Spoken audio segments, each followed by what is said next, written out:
Good morning, good afternoon, good evening, and we are back with Freaky Friday, ladies and gentlemen. Oh, yes, we are here. We are live. We're raring to go, and I hope you are too. Got Joe Joseph here. I have also got Scotty Lopez. Woo Crew is locked and loaded and ready to go, and we hope all of you are as well. And here we come to you, the day after Halloween. I hope you all didn't get too scared last night. Not too many trick-or-treaters annoying people out there for all hours of the night. I had a good one. I ended up going on to a stream with Ryan Gable as well. So yesterday, I think I ended up doing about 6-7 hours of streaming and radio. And I tell you what, guys, I'm looking forward to getting back into the woo tonight. How you doing, guys? Doing absolutely fantastic, Kev. And yeah, you were quite the busy little bee yesterday, weren't you? Yes, and I even got the right camera set up there. I managed to get it. Yes, I was. We had, I thought me and you had a really good fun stream during the day. We were looking at some of the funnier kind of costumes out there. But then when I went on the Kev Baker show later that night, last night, we had Brent Thomas for our number one. And my, oh my, the woo got dialed up to full max. I thought it was maxed out. Couldn't get any better. And then, unfortunately, Johnny Whistles couldn't make it last night, so I was panicking. Hour number 2, what am I going to talk about? How am I going to entertain people? And I thought, well, let's hand it over to the audience. And between some of the calls we got on there, absolutely tremendous. A big thank you to everyone that called in. All the people I couldn't get to, don't panic. We'll be opening up the phones in the final hour today, so there'll be plenty of opportunities. And yes, coast to coast, Joe, they're panicking. They're in full panic mode now that we found the phone line. They should, man. They should panic. They should have been panicking a long time ago. You think so? Right. Oh, come on. Of course they do. They know it's the accent, dude. The accent. They know they're on borrowed time once they heard the accent. It was done. And Scotty, I heard you had a brush with some spirits last night, right? Oof. Yeah, I looking can't a little say. peaked, a little green. I did realize that I probably can't be drinking like I used to. No, yeah, probably not. Why is that, guys? A little hungover, I'll admit. Why is it when you get older, though, the drink seems... You'd think as, you drink more for more years, you get more experience, the body builds up a tolerance to it. You would think, logically speaking, you should be able to get better at drinking, go longer, the older you get. But I find, and it's not just me, I look around me as well, there's a point, you reach a plateau, or you reach a stage where it's down the hill on the other side. And it gets to the point where it's just no point drinking anymore. And basically it just kind of reinforced the reason why I quit drinking to begin with. You know what I mean? Like, it's like, oh, okay. Yeah. After all, I mean, I've developed a tolerance to arsenic. You don't exactly do that, I don't know, dude. You get sick the more you take. Come on, think about when you were in the Navy, right? Compared to when you were just starting to drink. So you build up, one night you're maybe 6 buds, a little bit later 8 buds, 12 buds, before you know it. You're also immortal then, too. Yes. And very true. I think it's when you come to grips with your mortality is when it starts to hurt. You think so? I do. Yeah. I wish I was young again, though. I do miss some of those nights out. Some of the things used to get up to. Good shenanigans, man. It would have made... Today. It would have made for great radio content, some of the nonsense I used to get up to. You couldn't do that today. No, probably not. That kind of fun is not allowed anymore, Kev. Frowned upon. That's right. Very much frowned upon. But listen... That's male toxicity at a level that is just not tolerable. You know I love my toxicity, Joe. You do. I know you do. You just can't... I embrace it. I embrace it. I think the audience love it as well. But listen, before I get into it tonight... One of the KBS viewers out there, the listeners, Jason, his name is. He's been in the TFR chat room just recently. He's called First World Problems on YouTube, and I've been showing his trailer on the stream as well. was in contact with Jason just before we came on air here through Discord, and he's had a lovely meal, and now he is just about to go with the medium on his ghost investigation of... I'm trying to remember the name of the place. It's an old prison, Joe. But this is I tell you, when you see the trailer for this channel, this investigation, it's like a new channel on YouTube.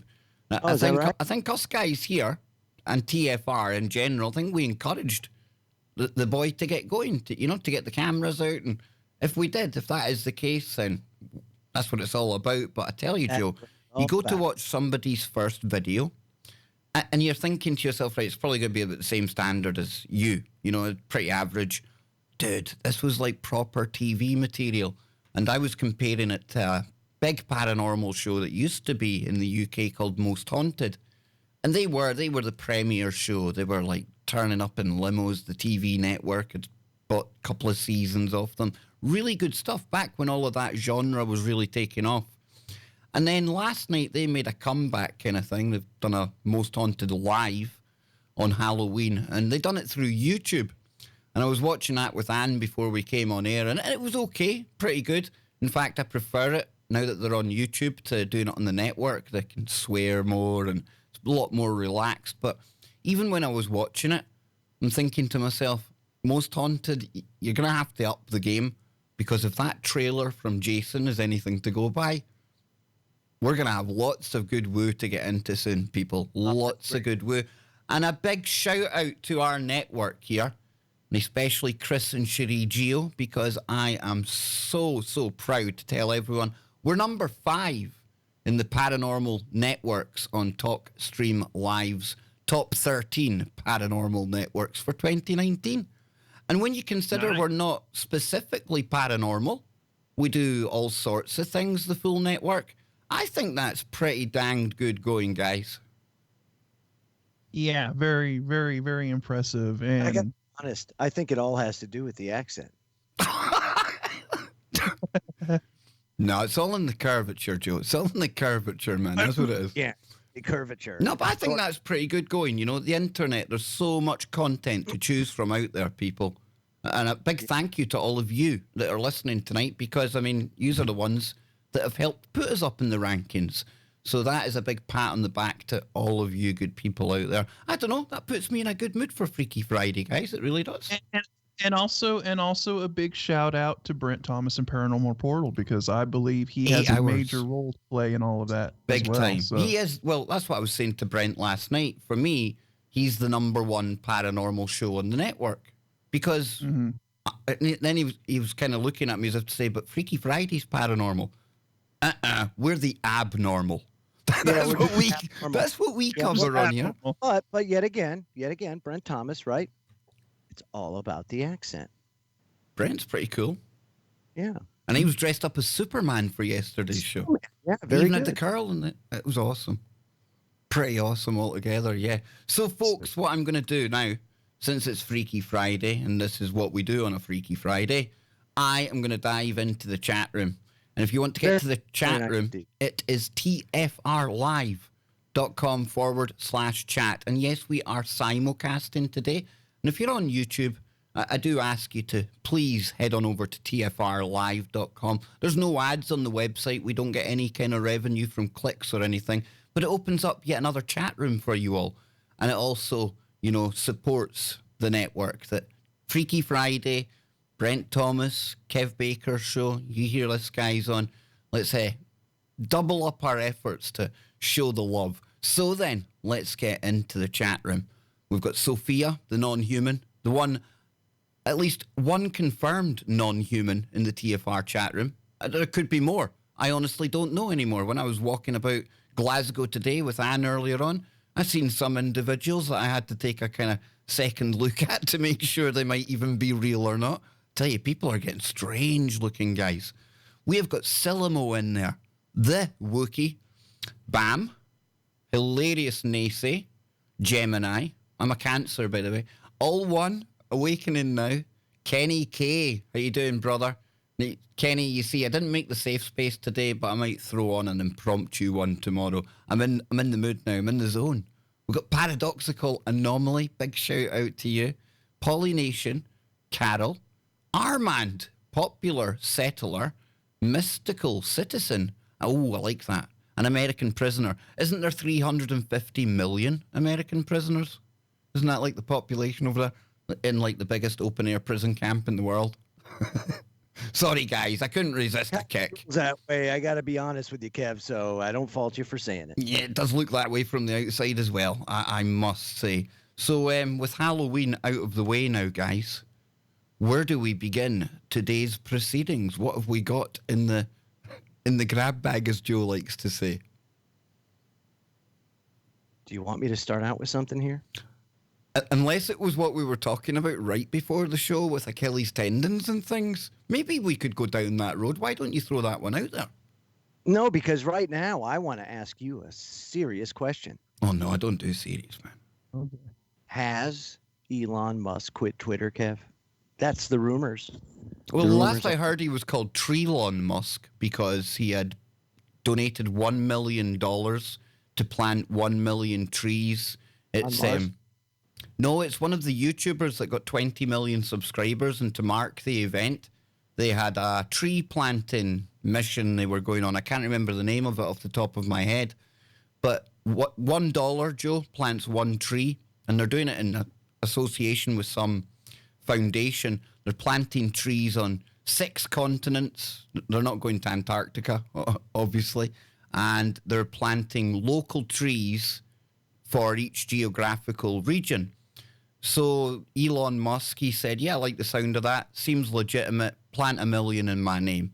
And on the same day, he changed his name to Treelon Musk. Now, I've not heard if he's leaving Twitter or not, dude. This is a new one. I've been kind of out the loop today. I've been taking a recharge day, man. Well, it says here Tesla and SpaceX billionaire dramatically goes offline. This according to the Metro. So it must be true. Says here, Elon has sparked fears that he's leaving Twitter after posting a series of cryptic tweets questioning the good of the social network. The billionaire Tesla and SpaceX founder is one of the undoubted stars of Twitter and boasts an army of almost 30 million followers, who are sometimes referred to as the Musk Bros. In the past hour, he wrote a trio of tweets, starting with the words, "Not sure about good of Twitter. Reddit still seems good," he added. Elon's third tweet said, "Going offline." His fans immediately wondered what was going on with their hero. "You okay?" one asked. The usual fake Elon scammers then tried to trick people into clicking on dodgy cryptocurrency websites, while one young pup issued the inevitable retort, "Okay, boomer." You can see some of the heartbreak in some of the tweets. Oh, man. Yeah, Elon gone. So what do you think then? What do you think? I don't know. It says here the much-loved tech billionaire and internet meme lord is such a big fan of Twitter that he recently demonstrated the world-changing power of his recently launched squadron of satellites by sending a tweet. He thrilled his 29 million fans and enraged financial regulators with his missives, whipping up global drama with his infamous pedo guy tweets, and finding himself hauled in front of the U.S. Security and Exchange Commissions after writing a post about taking Tesla private with a stock price of $420. Musk later insisted he wasn't on weed after writing this tweet, but it was later claimed he chose the numbers because it was a significance to herb smokers in a bid to amuse his girlfriend. He had also delighted fans by making bizarre jokes about the Queen, and even dropping a bizarre rap track dedicated to the late, great Harambe the Gorilla. As you do. The billionaire wasn't the first person to start tweeting under the name Elon Musk, because an imposter beat him to the starting line and ran various accounts under Musk's name. And so when Elon published his first ever tweet in 2010, he wrote, "Please ignore prior tweets, as that was someone pretending to be me. This is actually me." The tweet was sent by SpaceX and reminded the world that at Elon Musk was once run by a fraudster. It's unclear who operated at Elon Musk or whether their impersonation of Elon had a happy ending. But just over a year after the SpaceX tweet, Musk joined Twitter and began to amass legions of Musk Bros and became the subject of a flurry of memes. I don't like the Musk bro thing. Does that mean I'm like a Musk bro? You're totally a Musk bro, dude. Oh, I'm fully a Musk bro. Damn. That, that's worse than anything anyone's ever said to me for, like, speaking positively about Musk in the past. I don't know if I like the whole Musk bro thing. It sounds awfully soy. Hey, Musk bro. No, I don't like that. And what if I don't identify as a bro today? Yeah, that's a problem. I know. It's not very inclusive. No, it's really not. It really isn't, Joe. It really. I'm thinking Musk's going to come back. It's all like. Now, is his account shut? Is it just like locked down, or is just went offline? So he's not. His account's still there. He's just not bothering to tweet. What if he just taken the night off? Exactly. How's this even a story? I know he's cool and everything, but come on. Well, because the Metro says it is. I'm just saying. The Metro is also the rag of choice that yesterday had a story about, and I don't know what it is about people in Britain anymore, but somebody trying to make love to a pile of leaves. Yeah. What is going on? What's wrong with people? Doesn't everybody? Do you think it was in response to Elon Musk going off Twitter? Could be. Do you think he just lost his mind and seen the leaves and thought, I can't take it anymore now? I'm not a Musk bro?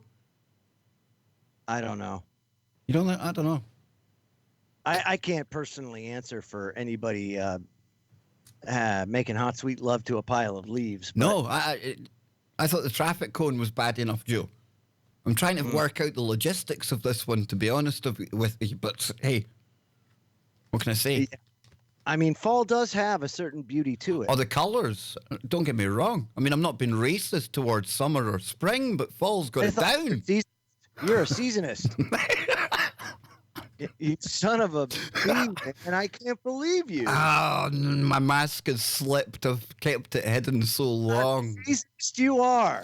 You see, that's what it is, dude. That's the Halloween festivities that we've been having. It's not Halloween that's got me going. It's these colours that I'm seeing outside, man. It makes you want to. It makes you want to make hot, sweet love to a leaf pile, doesn't it? Happy fun time. Yeah. Funny story, guys. I was witness to a friend of mine who had consumed way too much alcohol way back in high school. Oh no! And, look at Joe's face as if to say, "Oh no, what's coming?" I don't know. Oh my God. We had a pile of leaves in our backyard, and he decided to throw himself into the pile of leaves. He didn't go as far as making love to it, but if we would have let him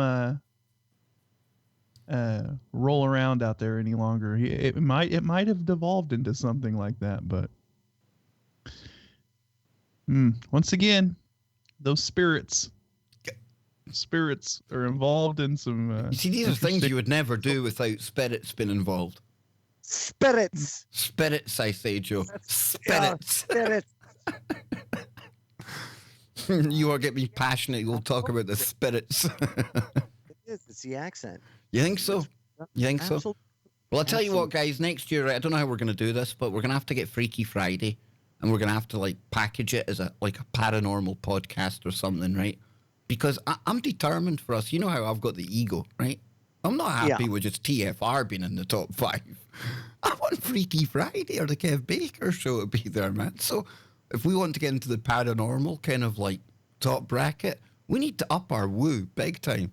Or my ego is going to be bruised, dude. I was taking a look at some of the names in there. I don't even know some of the names in there. We're household names by now. We should be in that list, Joe. Hey, I don't know why. Don't you agree, Scott? Look at that entitled feeling. Is it my white podcaster privilege coming through?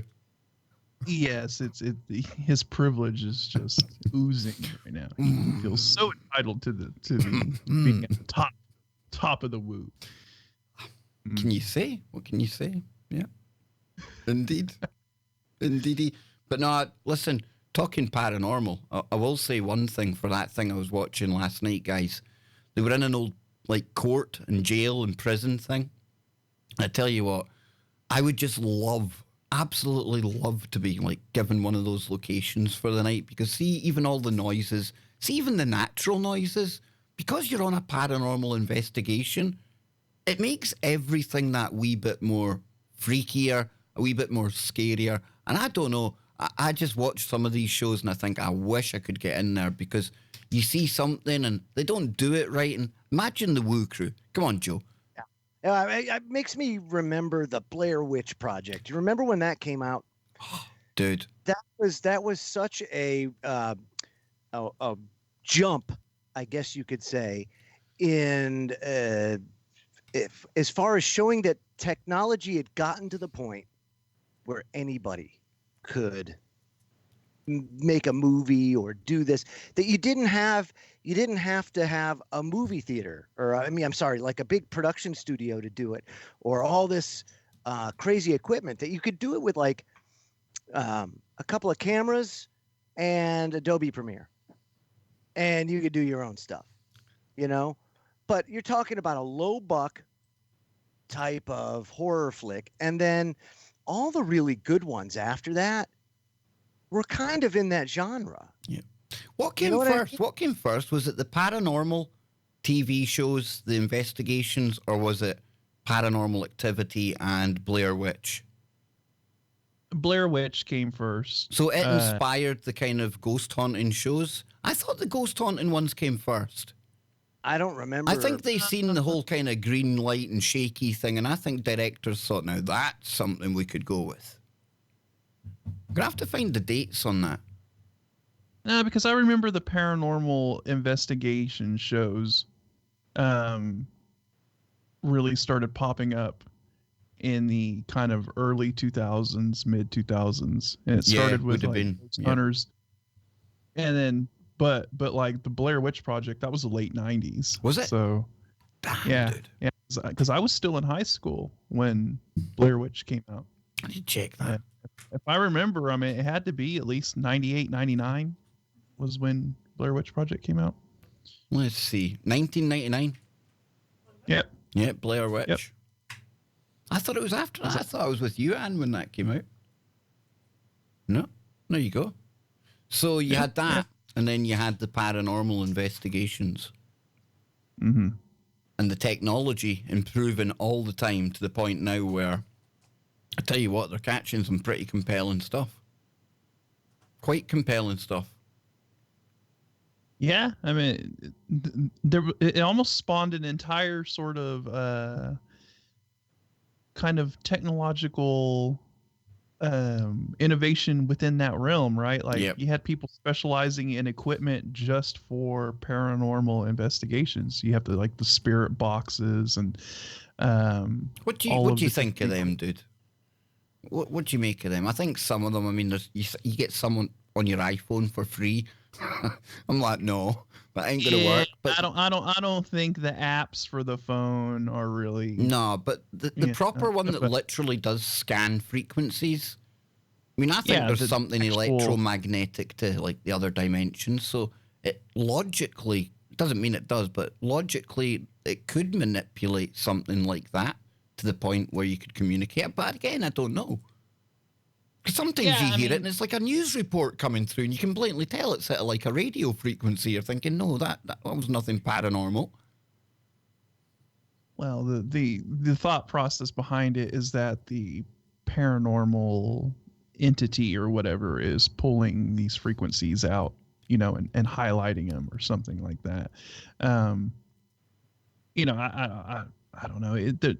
It's very interesting though. I mean, how it's scanning multiple frequencies and some of these newer ones, because you know the most of these spirit boxes, it makes that annoying like. Oh, it's horrible, man. You know, horrible. Yeah. Well, they have these new ones now that filter out that static sound, and it almost there's also like another type. I don't know if it's the same sort of thing, but it uses plasma. It utilizes plasma, and it has this weird sort of kind of an echoey sound to it, and then you'll just like get voices that sound like disembodied coming through it. You might have to look it up, like a plasma. I remember when L.A. Yeah, Marzulli pretty was on. interesting. He was showing me the part. Well, I watched the full episode 3 of his On the Trail with the Nephilim, or On the Trail of the Nephilim. And they had a paranormal investigation team with them, Scott, and they went to one of these earthworks. And it was a machine, looked an expensive thing, and it was like had a lexicon of 5,000 words that the energies could like scroll through and bring up. And when we come back from the other side, quite interesting what happened when L.A. Marzulli took that into the woods to play. We'll talk after the break, ladies and gentlemen. Don't go anywhere. We're just getting started. There we go. And we're still live with all you crazy, crazy cats on YouTube. I seen Uni Rach in there accusing me of going out dressed up as AOC. Terrible. If I got dressed up as AOC, I would never leave the house. And shout out to Brent in the chat, Paranormal Portal. He said that they use a noise gate now on those to filter out the that makes the sense. static. So that would really help, I would think, because if you have so much of that static going on, there's probably stuff that you're not able to pick up on because it's just. Well, when we went to that stone circle up in Inverness, my brother had one of them scanning.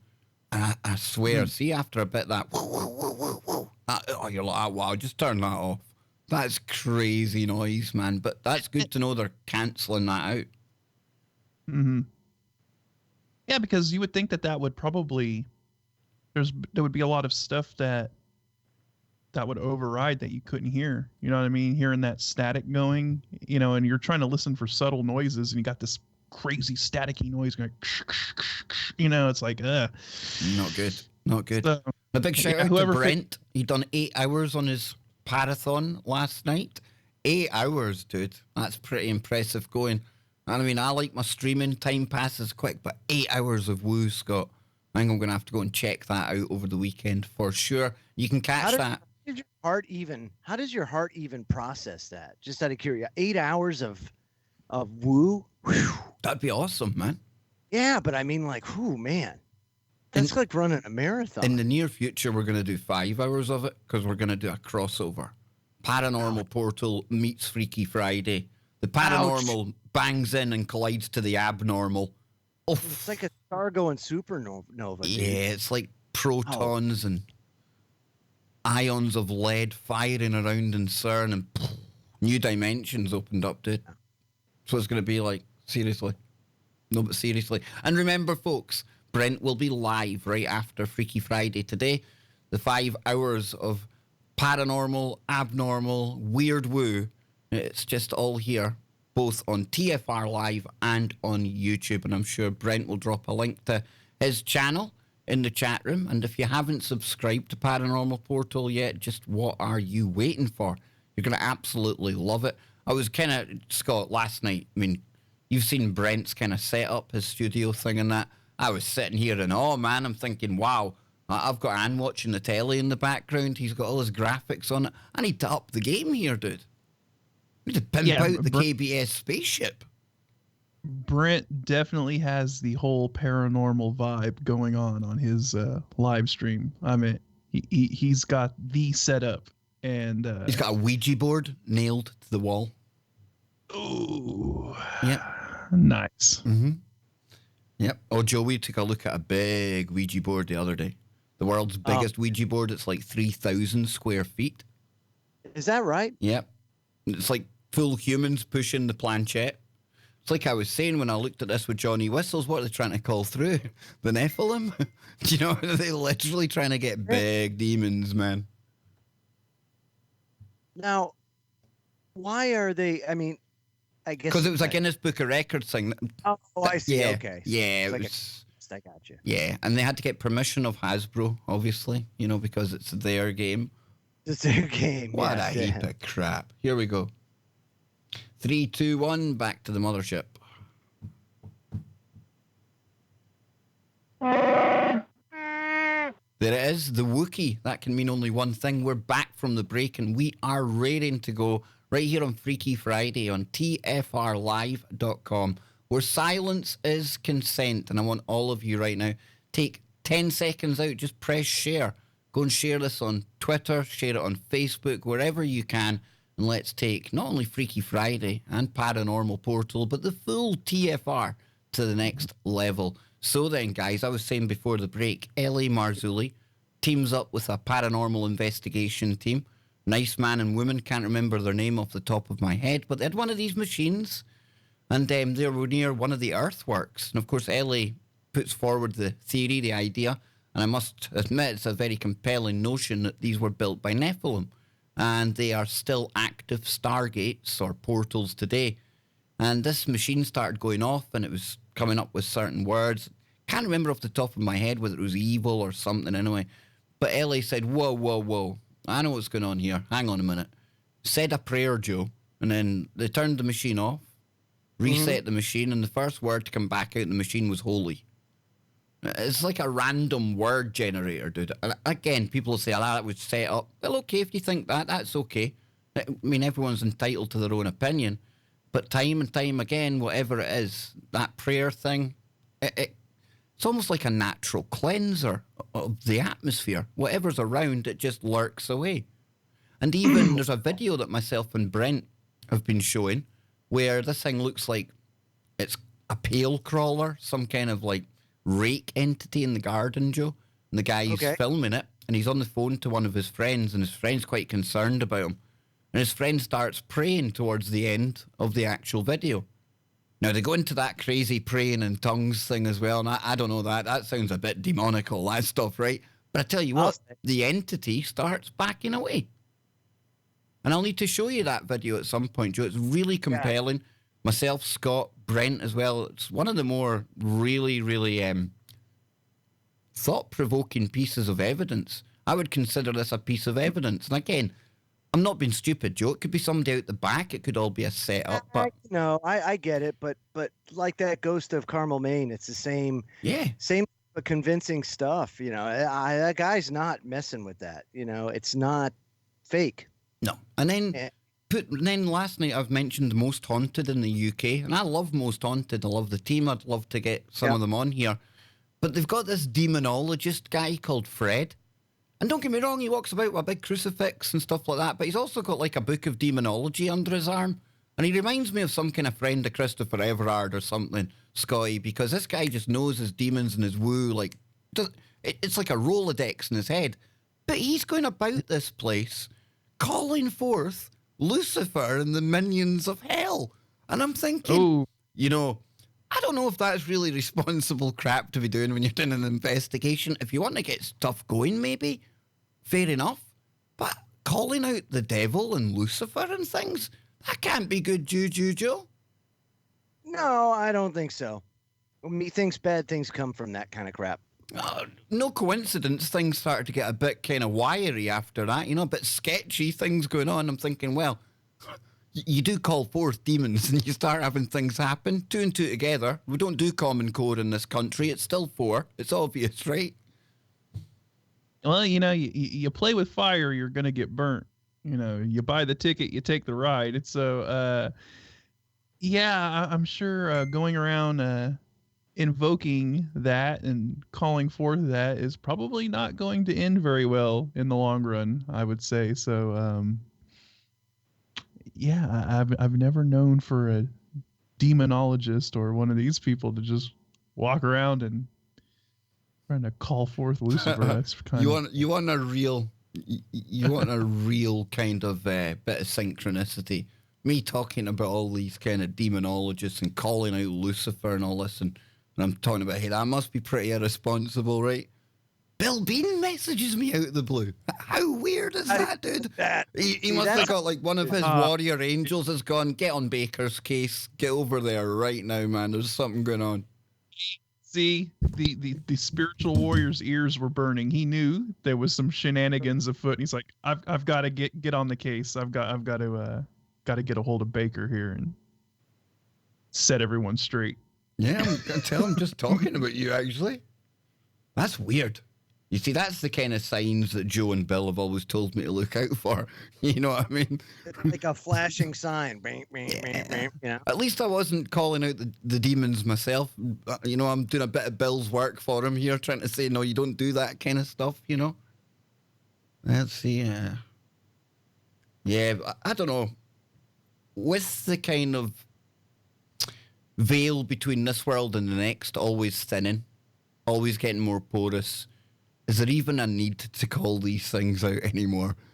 Because they're pretty much all around us at this point, right? You don't have to go looking for them. They're everywhere. I think we're immersed in a sea of it, to be quite honest with Yeah, you. I think it's like a blend, and I think the two have come together. Yeah. Oh. What have we here? The Venga bus is coming and every Wookiee's jumping. The Venga bus. I bet you boys have no idea about the Venga bus, do you? Oh, No. some classic, Please. UK cheesy pop music. Let's just call it that, okay? That's the best. The Venga bus is coming. I need to play it one night, probably off air because of copyright and things, but Bison, that was wasted on these Americans, you see, but I got it. I've got your back, dude. I've got your back. So what else have we got then? What have we got here, Scott? I've got something from Mysterious Universe, which is quite I think they should interesting. give you a job. I do. I think they should give you a job, dude. You think so? Yeah, I do. Honestly, I do. You do more to promote their website than I see on anywhere on social media. And don't get me wrong, I do as well. But I mean, honestly, man, I'm going to get in touch with Nick Redfern. Nick, you need to start paying Scott Lopez. He's the best advert your website's got. I really like Mysterious Universe though, so I mean I just always happen to come across articles from them, and so hey, they're doing a good job over there. They're doing the work of the woo. Big time. Yeah, so strange stretchable liquid metal developed or reverse engineered at Wright-Patterson Air Force Base. It says when it comes to UFOs, those truly in the know, let's call them the deep know, not to be confused with the deep state, know that no one was going to find out or find much by storming Area 51. That's not due to the security, but to the reality that the alleged crashed spaceships and live or dead aliens are not in Nevada, but in Ohio, specifically at Wright-Patterson Air Force Base in Dayton. If any reverse engineered or extraterrestrial technology is going on, it's going on there, which is why we should be paying very close attention to an announcement recently that Air Force scientists at Wright-Patterson Air Force Base have developed a liquid metal that becomes stronger and a better conductor when stretched, the exact opposite of all other known conductive materials. Is this what spaceships are made of? Or Terminator-like aliens? This typically, a material will increase in resistance as it is stretched simply because the current has to pass through more material. Experimenting with these liquid metal systems and seeing the opposite response was completely unexpected and frankly unbelievable until we understood what was going on. Unbelievable is not a word you'd expect to be used in a press release from the military, let alone from an Air Force base so closely tied to Project Blue Book and other secret UFO projects. Yet that is exactly the word Dr. Christopher Tabor, lead research scientist at Air Force Research Laboratory, at Air Force Research Laboratory, used to describe the properties of polymerized liquid metal networks, a new material developed by the lab while researching new ways to make next generation wearable electronics that won't weaken when the body it surrounds stretches or bends, and will retain all of its conductivity properties under the same stresses. Core shell particles of liquid metal with surface-bound acrylate ligands are synthesized and polymerized together to create cross-linked particled networks comprising 99.9% liquid metal by weight, when stretched particles within these polymerized liquid metal networks, or polyLMNs, rupture and release their liquid metal payload, resulting in a rapid 108-fold increase in the network's conductivity. These networks autonomously form hierarchical structures that mitigate the I can't talk. It's an interesting word. Deleterious effects of strain on electronic performance and give rise to emergent properties. Notable characteristics include nearly consistent resistances over large strains, electronic strain memory, and increasing volumetric conductivity with strain over 20,000 SCM, 700% elongation. In a technical paper published in the journal Advanced Materials, Tabor and lead author Captain Carl Thrasher, research chemist within the Materials and Manufacturing Directorate at AFRL, explain how the particles of liquid metal are enclosed in a shell and then chemically tethered to the next one through a polymerization process, linking all of them together. Under the stress, the shells break, releasing the liquid that quickly rebounds its particles to maintain the material's conductivity and inherent stretchability. According to the report, there is no detection of fatigue after 10,000 stress cycles. This is something that isn't available on the market today, so we are actually really excited to introduce this to the world and spread the word. Or is it being reintroduced? The Air Force Research Laboratory is the primary scientific research and development center for the Air Force and plays an integral role in leading the discovery, development, and integration of affordable warfighting technologies for our air, space, and cyberspace force. More importantly, it's based at Wright-Patterson Air Force Base, which is located at the birthplace of manned flight and the heart of military air flight research since World War I, as McCook Field. That place is And more as the- interesting than Area 51.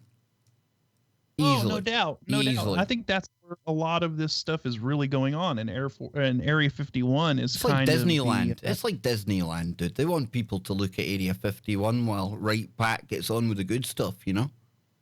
Yeah, exactly. It's a distraction. That's what I think. I think Area 51 is more of a distraction for everybody. And yeah, I'm sure there's things going on out there like black project aircraft being tested and all of that stuff. But I think a lot of the reverse engineering and a lot of these exotic material development and maybe even some of these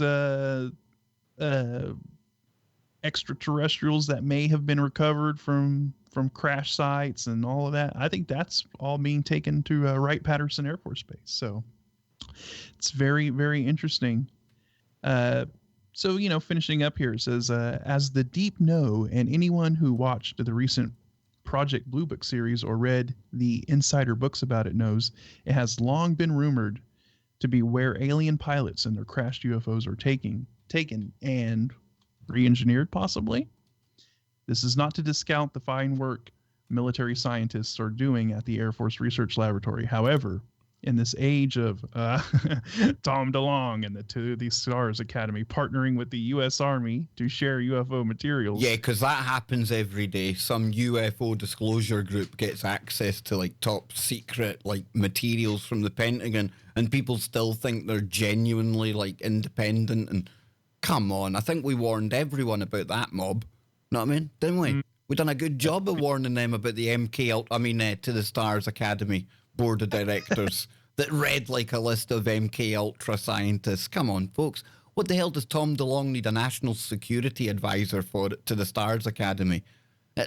For me, it's just like a really good front company, Scott. A military front company to funnel money to Bigelow Airways or Aerospace or anywhere else they want to, because, hey, people want the truth that much. If Tom DeLonge and his crew are giving that money out to places, crack on, folks. Tom DeLonge's got your back, man.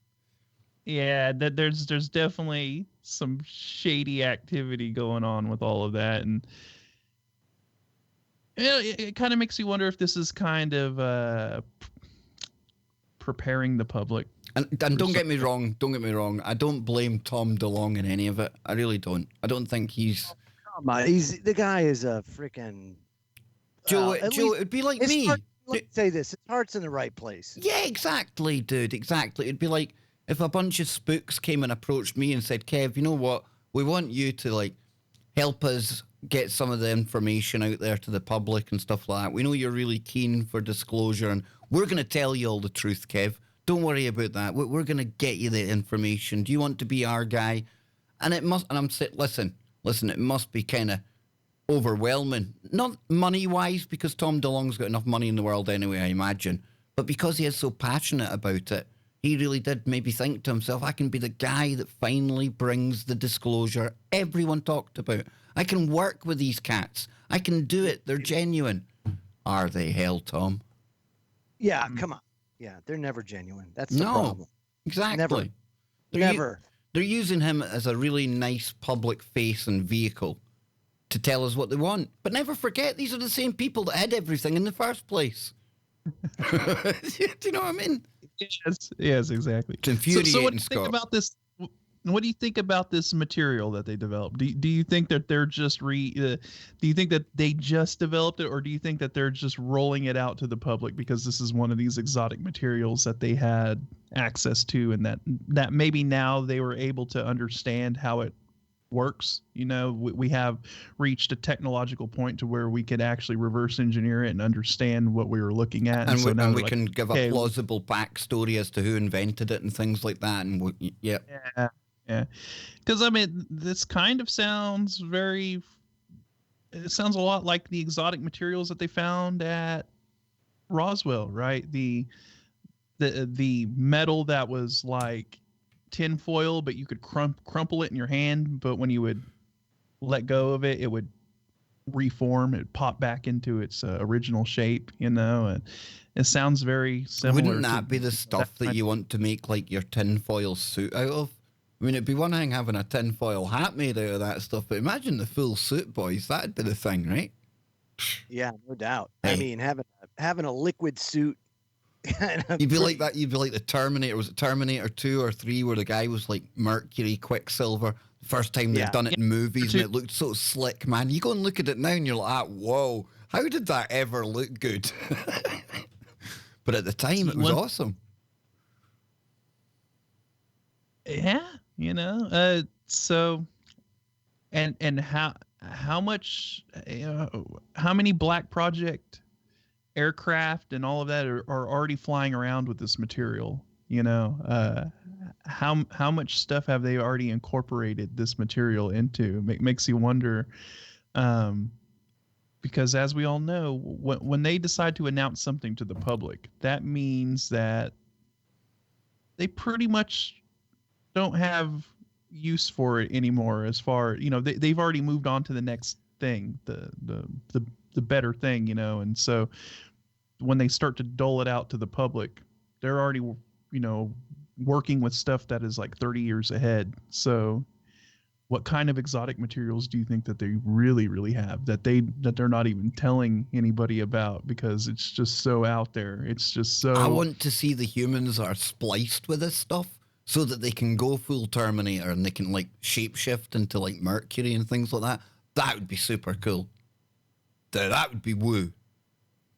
Walking down the street and some dude just kind of in a puddle of Quicksilver and under a door and not happening, Joe. No. Nah. Oh, come on, Joe. We're living in idiocracy, man. Anything's possible at this stage, dude. No, I'm not saying it. It's just, it's one of those things that I don't think is going to be, I don't know. It'll probably be used as a, you know, a tool for assassination and stuff like that. Like, oh my gosh, President Trump was just attacked by that puddle. Yeah. Look at that. Yep. Or Nancy Pelosi's finger just points out and pokes him through the ear. Like, through the ear. Yeah. She's got the hands for it. Everyone watch her hands the next time she's near Donald Trump, I'm telling you. Skeletor, dude. Oh, I tell you, I look at all of them and they look possessed. Because they're old. They're possessed, but they're old. They're so old. Yep, they're out of touch. I don't know, dude. It's just, I don't know. The whole lot of them, they need an exorcism. They do. Man. Well, Yeah, it's like walking zombies and stuff, you know. big time. By the way, did you guys hear about an asteroid flyby yesterday? Oh, come on. They're every day now, dude. We're in the. Come on. Von Braun told us.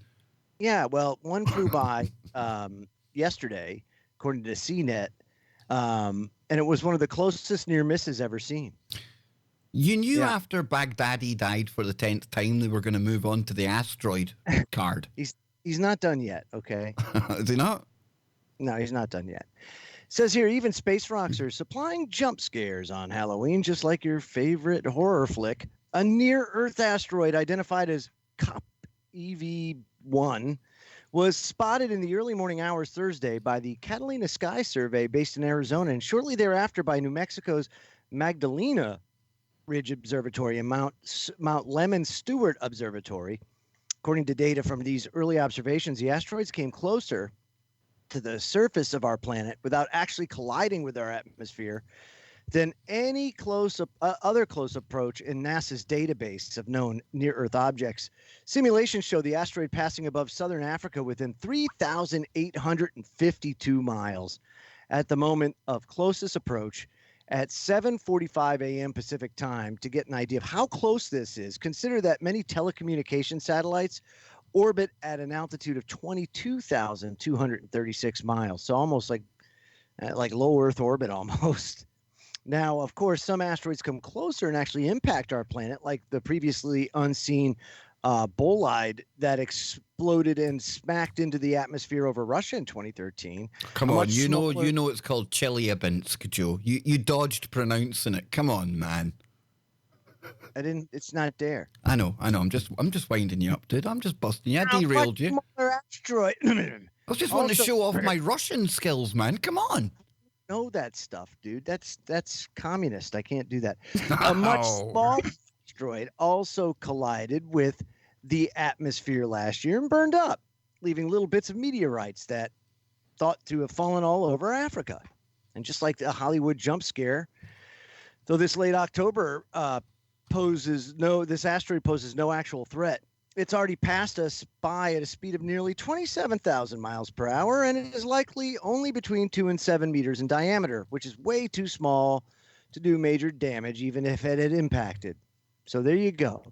So now here's another. See, I'm 2 for 2 here, because now they're making a story out of a pebble that came 3,852 miles away from burning up in our atmosphere. Slow news day. And like I say, now that Baghdadi's dead, we're moving on to the asteroid card. Be scared, folks. The threat comes from outside. That's what it is. Baghdadi's died for the 10th time, and now we have to go to the asteroid threat Von again. Braun told us first there would be the Russians and the communists. Then there would come the rogue nations and the terrorist states. And then they would move on to the asteroid threat.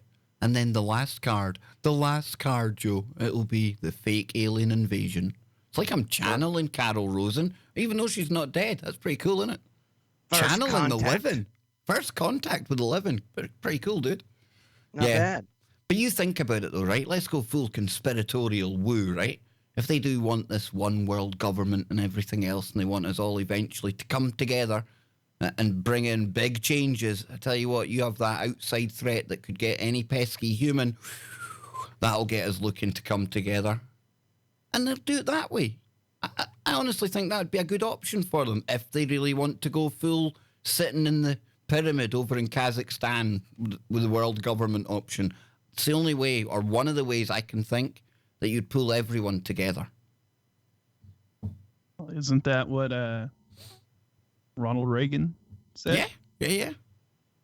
You know, he said, perhaps, you know, he's like, I often wonder what would happen if we were to be, to encounter an outside alien threat. Another way would be a pathogen. Not a virus like Ebola, which is the most highly racist virus in the world. You looking for racism, go get Ebola. But I'm telling you, imagine that as well. Everyone would face that same threat. We're all kind of possible victims. And again, that way they could bring in big changes. Big changes. I don't know. You know me, I like to go full tinfoil at time, boys. Yeah, it's got to be done. No, you certainly do. Yeah. Know the outcome, see the journey. And the outcome eventually is them sitting in Kazakhstan up on the top of the pyramid, right? So how the hell did they get there? That's a very good Hoverboards? question. The DeLorean?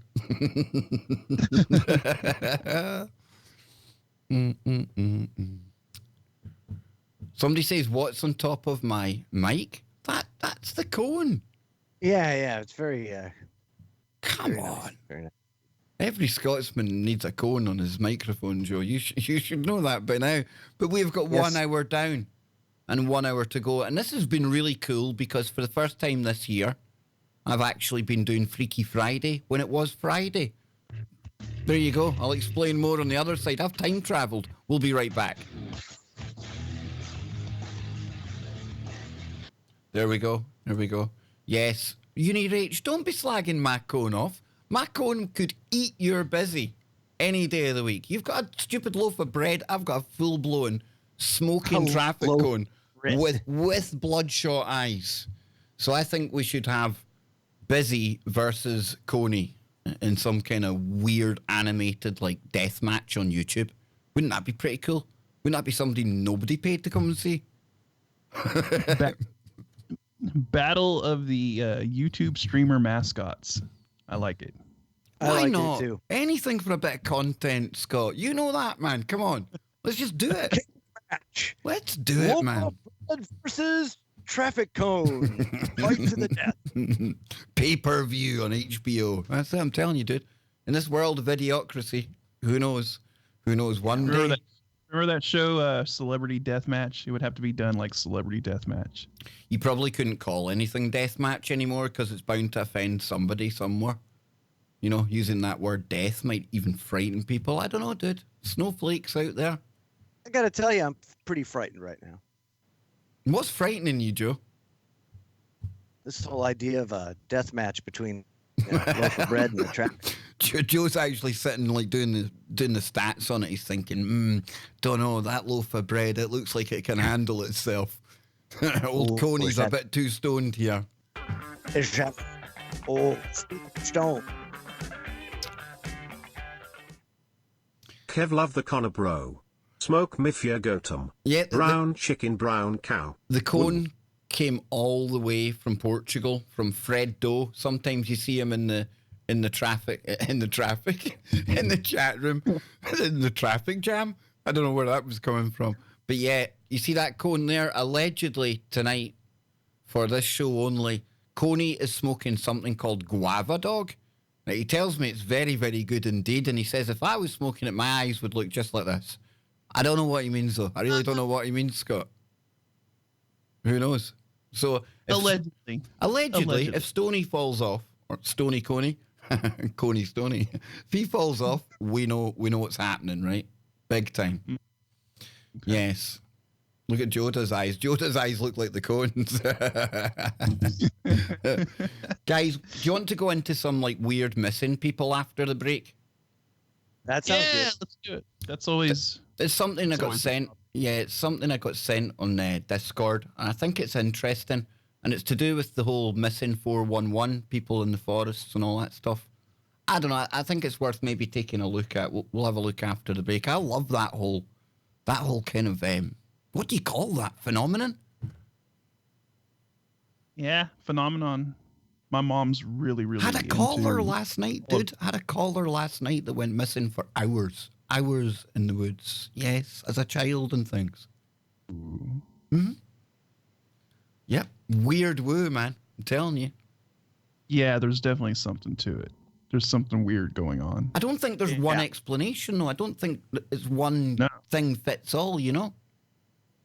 I just said I don't think there's one, and I think that's probably two.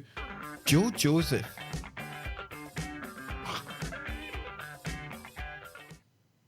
Hey, just to ill see your coney and raise you a stony. Brown chicken, brown cow. Woo woo woo. Honestly. Matt, Joe, look, I'm loving it. Absolutely loving it. Joe Joseph, if I could give you a big hug right now, I would. You know that. One day when we can be in the virtual studio. I wonder how long that's going to be, guys. Not long, eh? Here we go.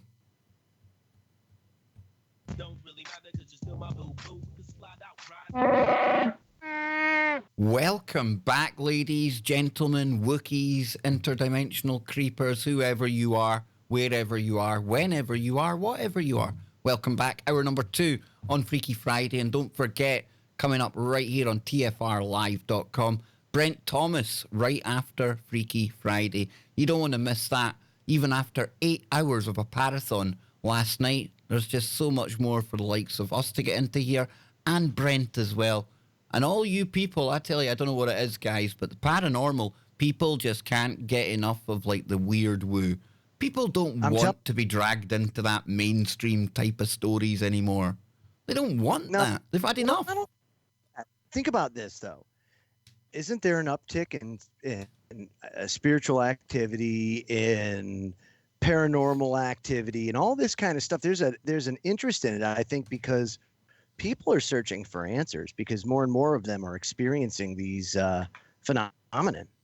Yeah, it used to be that the numbers were on the side of, like, people that were very skeptical, had never experienced it, would roll their eyes at it. But now, as time has gone on, that numbers have shifted. And even if you haven't experienced something, Joe, I bet people still know somebody that they trust who has experienced something, you know? Yeah, and even in terms of, like, atheism and things like that, people are starting to come to the realization that there's more to life than just, things happening randomly from nothing.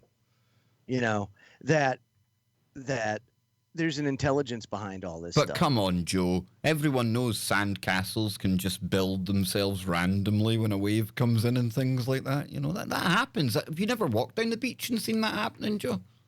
Aye. Exactly. But I tell you what, dude, more and more cases of weird disappearances. Now, this has been going on for years. I remember listening to Coast years ago, hearing about this kind of stuff from David Paulides. And I don't know, instead of, like, going away or abating, it seems to get worse all the time. We've talked about it before here on the show. Amazon Prime, I think they've got a documentary, Missing 411, for anyone to check out. There's a series of books as well. And it used to be David Paulides, who's an ex-cop, I believe. He used to concentrate on, like, the national parks, places like that, where people had gone missing. And it was really weird. Like, some of them just inexplicable. But now in recent times, he started looking at people going missing more in the urban, built-up areas, Scott. And these people usually turning up drowned as well. But yet, when you look at the autopsy and things, it gets a bit kind of sketchy, man. It's like, something's going on somewhere.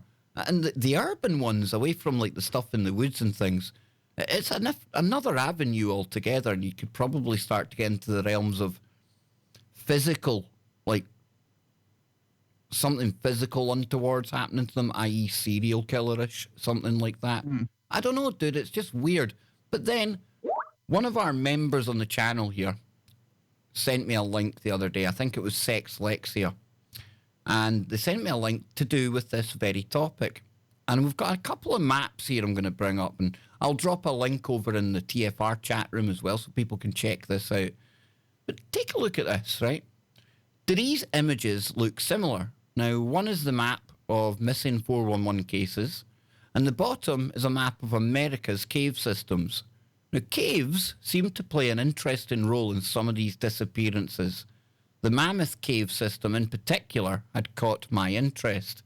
So when we look at these maps here, you do have to, there is a strong correlation, right? I mean, there's a pretty good overlay, of where these people have went missing and where these caves are located. So it's just another kind of could the caves piece of the puzzle, to add to could this. the caves be an entrance to, like you suggest, Scott, this cavernous underworld? Yeah. It's the dwarves, dude. Porous earth, cavernous earth, whatever you want to call it. Yeah. Come on out and swipe kids and eat them. What if the caves are an entrance to something even more, like not just an entrance to inner Earth? What if we're talking about portals or doorways? Now that could be. Yeah. Da Vinci was rumored to have gone into a cave and came back out 2 years later or something, right? Mm-hmm. Yep. There was a movie I saw recently. I can't remember the name of it because it was kind of low buck, and I don't know if I sent it to you, Kev, about the caves that the guy went through, and time on the outside accelerated rapidly, so time slowed down to almost nothing inside this cave, but outside the cave, time like was going super fast to the point where like the earth had died and come back, and it was just crazy that like millennia and millennia passes, and to these guys they were only in there a couple hours. Well, there's But been a TV show recently, Joe, Manifest, where very much like MH370, a plane, it experiences some turbulence. Now, the passengers, their flight's just a flight with a bit of turbulence. However, when they land, it's like FBI, customs, ICE, everything's there. There's guns out because the plane has been missing for 5 years. Now, in the later episodes, you find that somebody actually was in a cave. They'd been in a cave, just like you say there. They thought they'd been in a cave for only a short period of time, but 5 years has passed. right. You add to that the Native Americans and all the other stories about mountains and things like that being natural portals, and seems to be anywhere you get this build-up of rock, eh? Must be the crystalline, the quartz maybe, piezoelectricity. There must be something going on that affects time-space. Yeah, for sure. There's got to be something. But I find it interesting now that at the time where you see a lot of Hollywood production with aliens stuff, you're also... You still there, Scott? Yes. Cool. I thought I'd lost everyone. I thought it was me that was gone. Joe's gone missing. 411. The one that goes to Mars. There he is. He's back. He's back. There, he's back. Is he in time? No, what happened was had a bad windstorm last night, and we've got a lot of down wires and everything else, so internet's kind of spotty. Got you.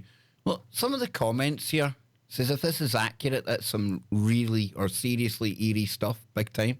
It's accurate and it's eerie at AF. Almost said it there. Have you seen the movie The Descent? This is really giving me the heebie-jeebies. The correlation between these two maps is frightening, to say the least. And also, we had somebody saying that we had, and I'm posting it in TFR now before I forget, it seems to tie in with the sightings of something called the Rake. Now, the Rake was something myself and Brent Thomas were talking about last night. Get in here. The Rake. There it is. There you go. That's the Rake there. So these Rake sightings, and I've not checked that myself. It was somebody in the chat room I'd seen put that. But that entity looks very much like the thing that was on the video that myself and Brent Thomas have been showing recently as well. The kind of, it's almost like a pale crawler, something like that. It's a weird looking thing. But if these things are sighted in the same places, Scott, and we start finding like multiple aspects of paranormal activity, cryptids, things like that in these locations, that does suggest some kind of portal. Yeah. Now, I dropped a story here in the chat because, or in Skype, because I think this ties in exactly to what we're talking about right now. Oh, and man.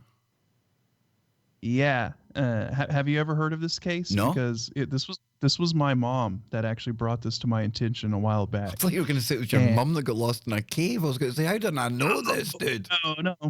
No, but she's the one that brought this to my attention because my mom is really into the missing 411 stuff. You know, the whole, you know, all of the stuff going on in the forests and stuff. So she comes across these quite a bit. But yeah, there was this disappearance that occurred, and it's the unexplained disappearance of Kenny Veach at this cave that he stumbled across that was shaped like an M. That's why it was called the M Cave in the Nevada desert. And I'll just go through this here because this is pretty weird. This is a really bizarre case. So it says it's not unusual that people disappear, but the vanishing of Kenny Veach is truly bizarre. There are several strange aspects about his case, and it's impossible to say what really happened. What did Kenny see and feel when he entered the mysterious cave in the Nevada desert? According to himself, he said shortly before he vanished, there were some supernatural forces in the cave. There are many questions and once again few answers. The disappearance of a 47-year-old Kenny Veach remains unexplained. Kenny, who loved hiking, disappeared on Monday, November 10th, 2014. He told his family that he was going on a short overnight trip into the Sheep Mountains in Nevada. 1 month earlier, he had discovered a very strange cave in the Mojave Desert. He said the cave evoked a strange, possibly supernatural occurrence within him, and he wanted to explore it. Kenny wanted to show the world the unusual cave he had discovered, but he did not return home from his trip, and he was never seen again. Before his disappearance, Kenny commented on a YouTube video claiming to have found a cave around Nellis Air Force Base in southern Nevada. So there's also that aspect to it. Like, it was located near an Air Force base. Yeah, was it a cave or was it a ventilation shaft that he had found? Who knows, you know? I mean, and he had a YouTube channel. He was a very experienced outdoorsman and hiker. Now, like, Scott, that's what his... Scott, can I ask you, did he go back to look for this cave and couldn't find it at one point? I believe so. Right, yeah, because yeah. He was posting YouTube videos trying to find the cave. Yeah. Again, he went back to the location and it's like it wasn't there.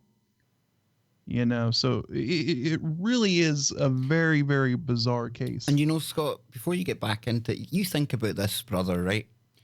It must cost them like bajillions to construct artificial underground facilities, i.e., digging it out, tunneling it, doing whatever they need to do to resecure it, as opposed to maybe taking over a natural rock formation that already has massive cavernous areas that can be accessed.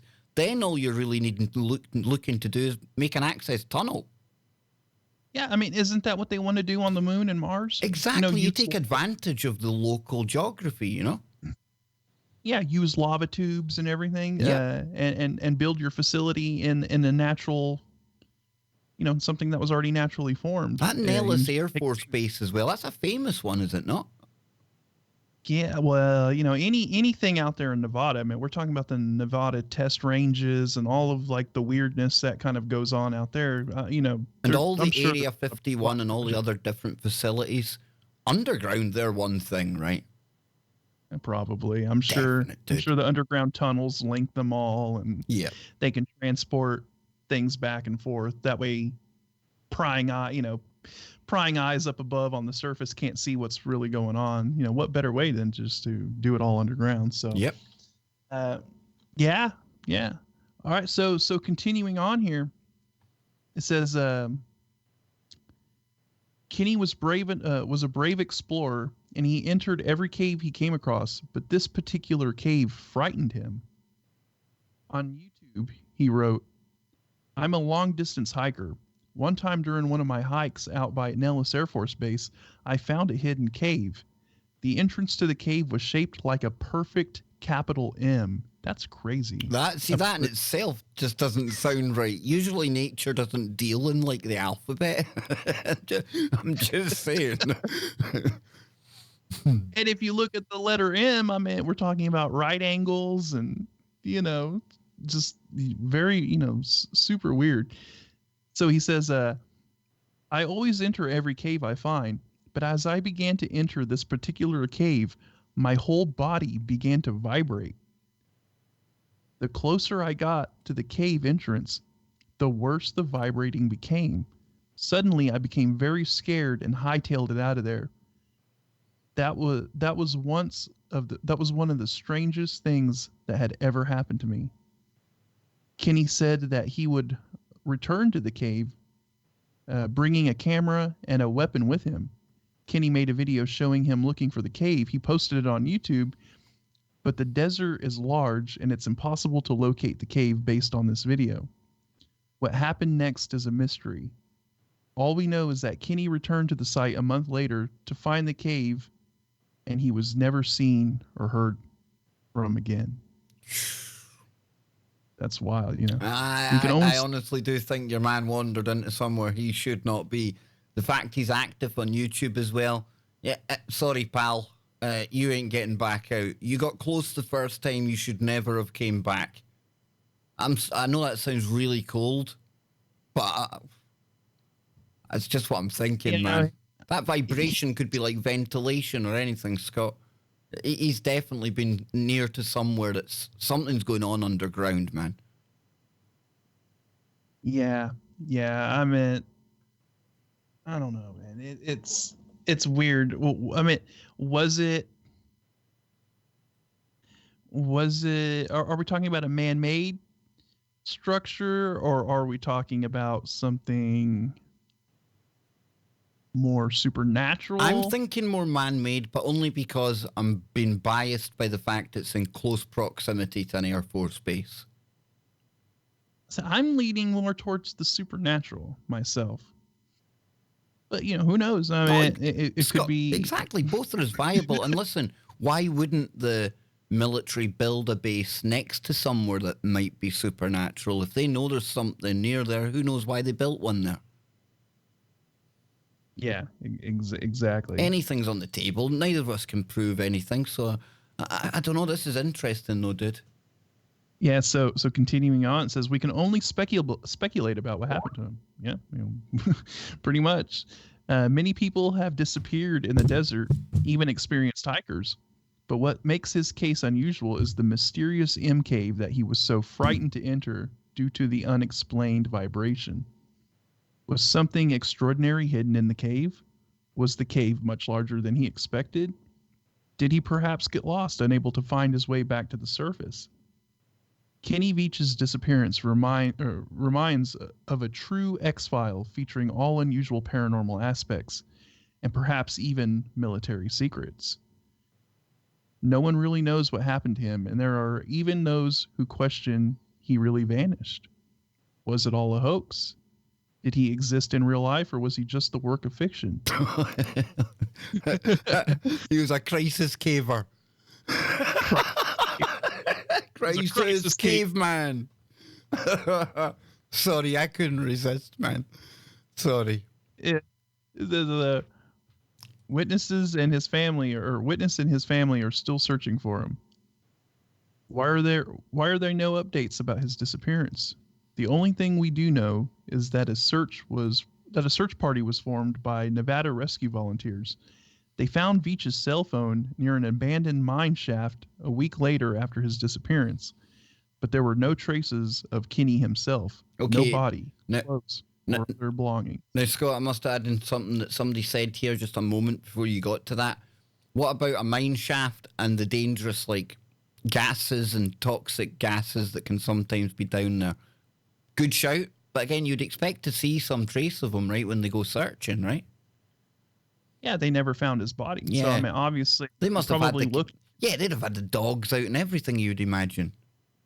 Yeah, they probably looked in the mine shaft to see if maybe he fell down or anything like that, but there's no trace of his body. All they found was his cell phone. And maybe he did fall down, and then, like, the hellhounds came and got him. Like the reek. I don't know. Gone, man. Just some pale crawler coming up and sniffing you out, dude. Yeah, I don't know, man. It's really interesting. So yeah, no traces of himself, body, clothes, or other belongings have ever been found. The dangerous cave has not been located, and Kenny seems to have vanished into thin air. And that's that. So they haven't been able to find the cave, the M cave, which I find very interesting. Conveniently, Scott. So Yeah, every time, since that was kind of brought to your attention about these disappearances and how they kind of overlay into cave networks, I thought I would have to bring up the M Cave story because that ties into it big Very time, I much, think. very much, dude. I don't know.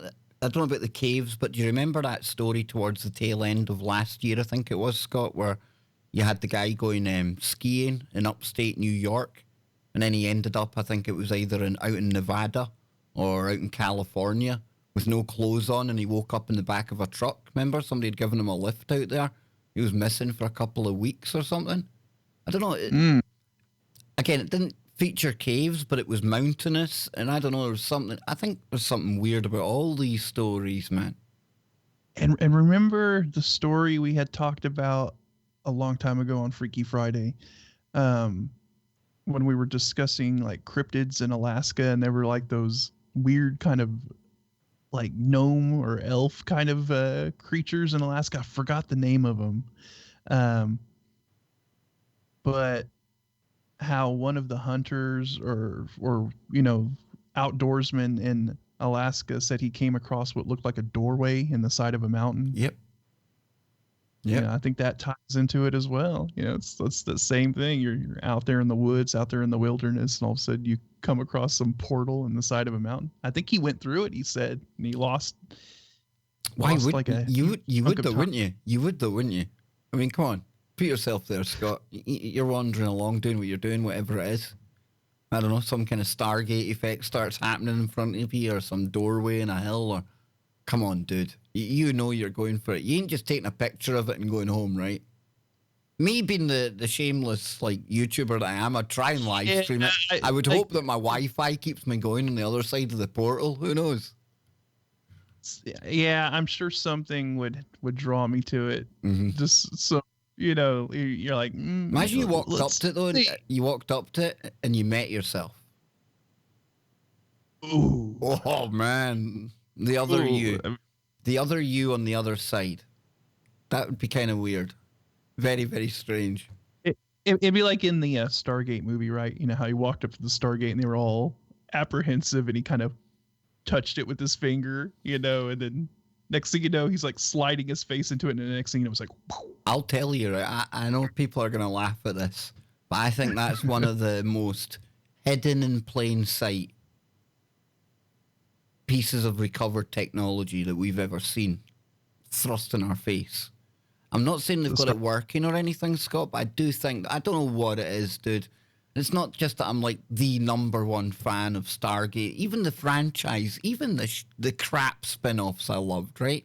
But that just whole notion of it, and I get it, there's like really questionable photos from back in the day, and you see a guy stood beside something that they allegedly excavated, and it looks kind of Stargate-ish and things. I don't know if that's legitimate, but I don't know, it's just something seems right.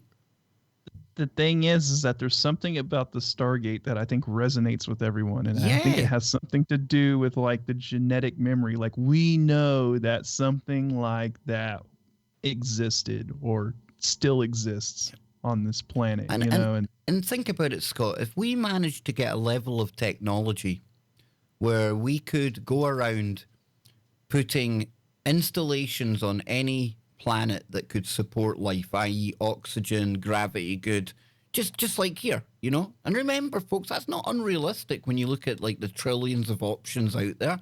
And every time they find somewhere like that, remember, we're going advanced technology now, Scott, where they've really kind of harnessed and absolutely trumped quantum science, okay? We've totally exploited it to the point where we control it.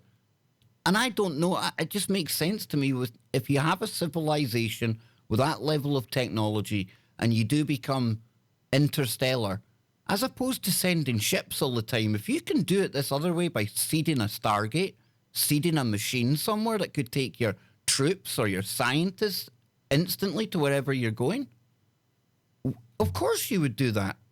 And we know we've been visited in the past. Now, did these civilizations, okay, something must have put the Stargates here, but maybe the Stargates were part of the big man's idea. Maybe he wanted us at one point when we reach a level of knowledge to do this. I don't think he stopped at creating humans. There's me anthropomorphizing something that we don't even understand again. But you get me, Scotty. Whoever sent all this in motion, maybe that's part of the rules of the game. Yeah. Well, I mean, the Bible says he created the earth and the heavens. And in his mansion, there's many rooms. Mm-hmm. I don't know, dude. I don't know. It just feels right to me. And, you know, it makes a lot more sense that that's how these entities or aliens, whatever you want to call them, right, that they would probably use that method of travel as opposed to flying in a spaceship, you know, and you know. How many years till we wake up in the freezer, Jim? Only 500 this time. Oh, that's great. Night. See you in 500 years. It just seems so archaic, that form of travel, you know. Right here on TFR, we don't make you wait 500 years. Just 3 short minutes. It's like light speed. We'll be right back. Don't go anywhere. I still think Joe Joseph fell down a mine shaft and he's gone missing. Joe 11. It's okay. He'll quantumly emerge from Ricky in the chat room say, you guys are young. It's made my day. It's made my day, man. I'm telling you, look, this beard's got more grey in it than I don't know, man. If you want to put that label on me, I'll gladly accept. So, Marty, you see, this is what keeps me coming back for more. Chatters and Kev Baker crew. You guys always make my heart smile. Thank you. I love you. Exactly. That's what it should be all about, Joe. That should be the way we make people feel, you know? Smile on their face. Yeah, it came back at the right time, huh? You back, That's dude? great. You back? You all good? Good in the hood now? You're back from Joe 11 instead of missing 411? Yeah. The Tramp's Pocket. How is it, my friend? Did you see Popeye in there? No, he's kind of small. He's undetectable. I really. know. He's like some kind of quantum character. Quantum Popeye. Very much so. Yes. Who else we got in the chat room today? Disco Duck, I'll say hello to you because I know you need your attention and you'll feel very left out if I don't say hello to you. And a big hello to Misty Lopez. Scott, any relation of yours, Misty Lopez? I was about to say hello to the Streamlabs bot, but it's artificial. Robin, he's saying that Joe buggered off. He's back now. Don't worry, Joe's with us. Who else do we have in there? We've got Mart, Rosanna, Alvarado. I like that. Tiger Style, yes. Renzo called back into the show. She's seen Chessie, not Nessie, but Chessie, the Chesapeake Bay monster. I like stuff like that, yep. Very eelish looking, she was telling us. Pretty weird stuff. Logo says Joe slipped out of our dimension again. You're just a visitor in our time space, aren't you, Joe? That's right. Yeah. Merely passing through. Boat builder in the other world, I heard. Somewhat. I am a jack of all trades, master of none. Back in the day, put together a wicked boat, dude. A wicked A boat. wicked boat. Make lumber the size that I needed to do. Talking of lumber, everyone. Oak Island starts again on the 5th of November, and they are pulling ancient lumber out of the swamp. That's all I'm going to say. I'm not giving anything away. It's in their teaser, do you know what I mean? And I also saw what appeared to be some really, really, really old rock carvings that they may have stumbled across too. I mean, it's getting... Doesn't it just seem like every season it just gets weirder and weirder and crazier crazier? Isn't it like almost the way Freaky Friday is? The more stuff we find, the weirder things get, the less we know. It should be like the more stuff you find, the closer you get to the truth. But it doesn't work like that. Oh, no, it's totally opposite. Yeah. It's funny. Anything that you learn, basically, in the societal or the programming or the indoctrination centers, you can basically spin it 180 out and you're right. Yep. You know? Big It's time. crazy. It just goes to show you how boxed in we really are. Yeah. Even when you think you're outside the box, you're still in the box. Very much so. Yeah. Very much It's like so. Russian dolls. The boxes just go on and on.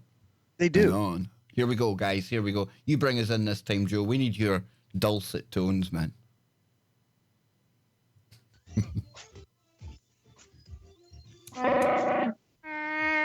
Yes, we're back, and it's past the halfway point of Freaky Friday on your protection from deception, tfrlive.com. Don't forget, you can join us in the Wookie Cave, yeah? tfrlive.com/chat. And, of course, over on YouTube at the Kev Baker Show. You don't have to sound so miserable when you shout my channel out, man. Dang, dude. That was like somebody forcing you there. Well, you know, it's not... I'm just trying. I'm playing both sides of the fence. I'll right take now. my cone and I'll go home. Any more of you that take the cone. nonsense. Yeah, it's my cone. Not me. My cone, me. Yes. 278. 278 in chat or in YouTube. And about how many thousands listening worldwide on the radios? This is just, it's immense. It's immense. Yep. Yep. It is. And it doesn't even stop here because we've No, got it Brent does not. Thomas coming up after Freaky That's right. Friday.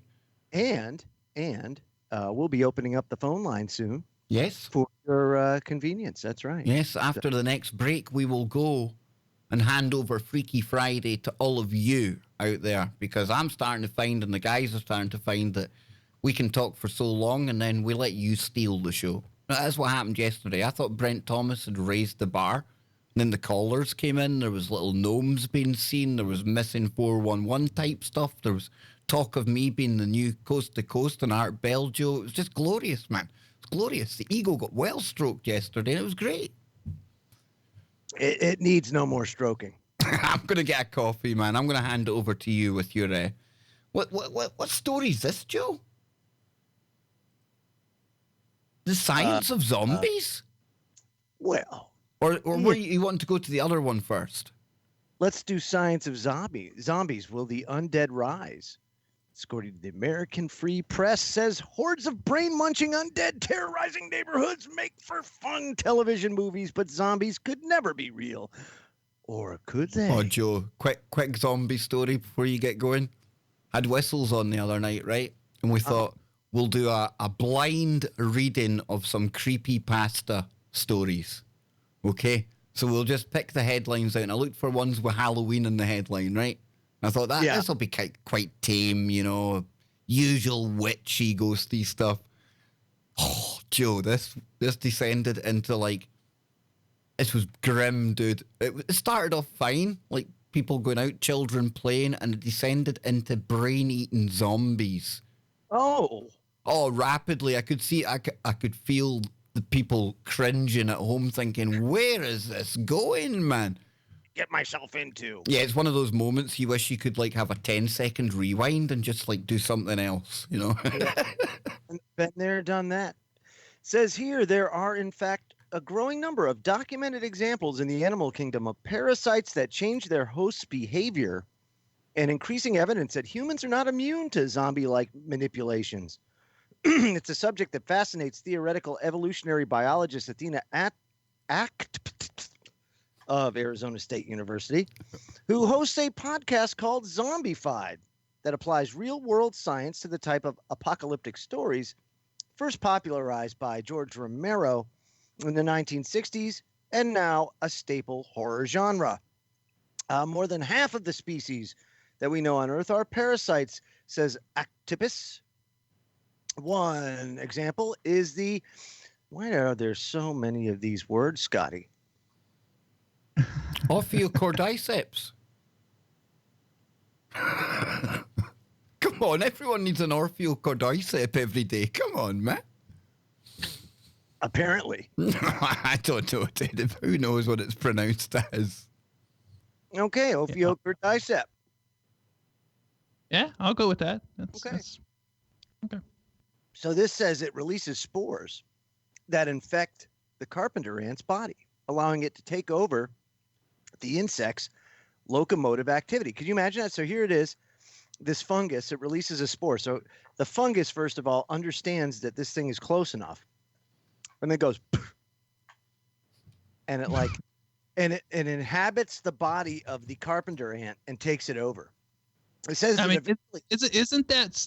I mean, if you think about it, I mean, that's so crazy. I mean, isn't that almost the like that would be the plot of a crazy sci-fi horror film, right? Where you have some alien fungus that comes in and infects the astronaut's body, on the station, and it becomes this kind of horrific thing. But yeah, no, like it is. Yeah, right. That's what I'm saying. This is yeah. where it's going. So now this guy's like, or this ant is a basically walking mushroom ant hybrid, and eventually it kills its host by forcing it to leave its nest and bite down on a piece of vegetation which it gets stuck to as a result of a tetanus-like infection that gives it lockjaw. The parasitic fungus erupts out of its host's head with a mushroom-like growth called a stroma.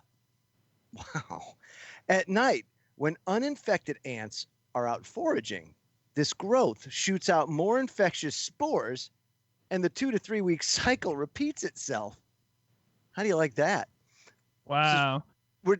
So ant gets infected. It succumbs to this fungus, but it doesn't stop there because the dead ant then has this growth that pops out of its head. It becomes a vehicle for it to infect more ants. Yeah. It causes it to lock its jaw down on something and stay there until another ant walks by, and then poof, Right. he's infected as well. It's so crazy. It says, we're totally convinced that the behaviors that the ant shows are all to benefit the fungus. This says Yep. Carissa Becker, an assistant professor of biology at the University of Central Florida, who's carrying out genetic research to better understand the takeover process. Another example among insects comes from two different wasp species, the crypt gull wasp and the parasitoid crypt keeper wasp. Oh my. The crypt keeper wasp. That's pretty so interesting name. Yes, and so is this person, Kelly Wienerschmidt, a biology professor, you don't say, at Rice University, who was part of the team. That's got to be a joke. Made the discovery, said that the healthy crypt gull wasp matures inside a compartment formed in an oak tree called a crypt. Eventually, the larva grows up and chews its way out of the tree. But when the parasitoid finds crypt gull wasp larva, it lays its own eggs in the crypt, and the parasite manipulates the host into chewing a hole that's too small to escape from, such that it can only stick its head out. After they get trapped there, the parasitoid eats the crypt gull wasp's insides. Wow. When the parasitoid is done developing, it chews a hole in the head of the host and emerges through its head. It's all super creepy. Wow. That's like really weird. So, Now, well, before you go on, I mean, think about how wild that is for, how long you think it took, going through evolutionary stages for, like, an example for with the ant thing, for the fungus to evolve in such a way to where it knew, it's able to control the ant's behavior in such a way to benefit it like that, right? Like, and then in this case, like this thing infecting the wasp and knowing to control it to a point to where it chews a hole only big enough for it to stick its head out. I mean, that sort of fine tuning, operation, it's really wild. You think about it, how complex. beyond wild. Yeah. But how about humans? If you think nothing like that could happen to humans, think again. It says the single-cell parasite Toxoplasma gondii may have infected around 40 million Americans, according to the CDC. The parasite somehow evolved to make a rat get turned on by the smell of cat urine. So it goes up to a cat and snuggles with it and then it gets eaten, which completes the life cycle of the toxoplasma. And if that's not zombification, then what is? Wow. People can get infected by eating undercooked meats or through their pet cats, especially when cleaning out their litter boxes. Some studies have reported an association between brain infection of the parasite and personality traits such as risk-taking and aggression, though other research has disputed these findings. Rabies, likewise, makes animals and people aggressive, and in some cases make humans extremely sexually aroused. Could you imagine foaming at the mouth and being like, ah, yeah? I just don't see it. Sign me up. Yeah. There are even growing evidence that the bacteria in our gut can change our emotions and behavior, including what we want to eat, the subject of another paper that Actipus recently co-authored. It says be prepared, though, because certain tropes of zombie fiction are entirely unscientific. For one, dead bodies decay rapidly, meaning the huge throngs of shambling undead seen in The Walking Dead would quickly become incapacitated as their flesh and muscle disintegrate within days to a few weeks, depending on weather conditions. And it would require a huge evolutionary leap for toxoplasma to do to humans what it does to rats. But Actipus, who organizes the cross-disciplinary zombie apocalypse medicine meeting last year and plans another such conference in 2020, believes gaming out such scenarios can be useful and fun ways of thinking about future threats.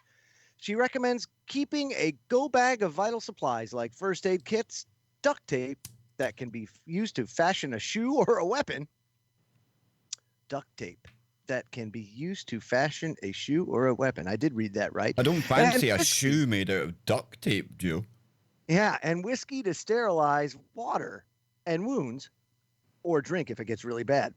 According to the website, the CDC also stands ready to provide assistance to determine the source of the infection, learn how it's transmitted, and find a cure, much like any other disease outbreak. So what do you think has given rise to the popularity then of the zombie genre? I'm one of the fans. I love it. Can't get enough of the zombie shows. Really? Yeah, I love it. I really care for them, to be quite honest with you. It's just one of those things that it just never appealed to me. Yeah, like I've actually never sat through an entire episode of The Walking Dead. I've caught bits of it here and there. My dad and them watch it, but no, I haven't even seen any of it. But Joe, top notch.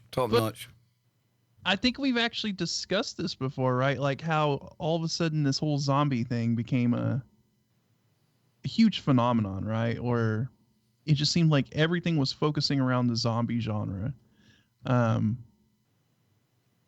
got to wonder why. I mean, is it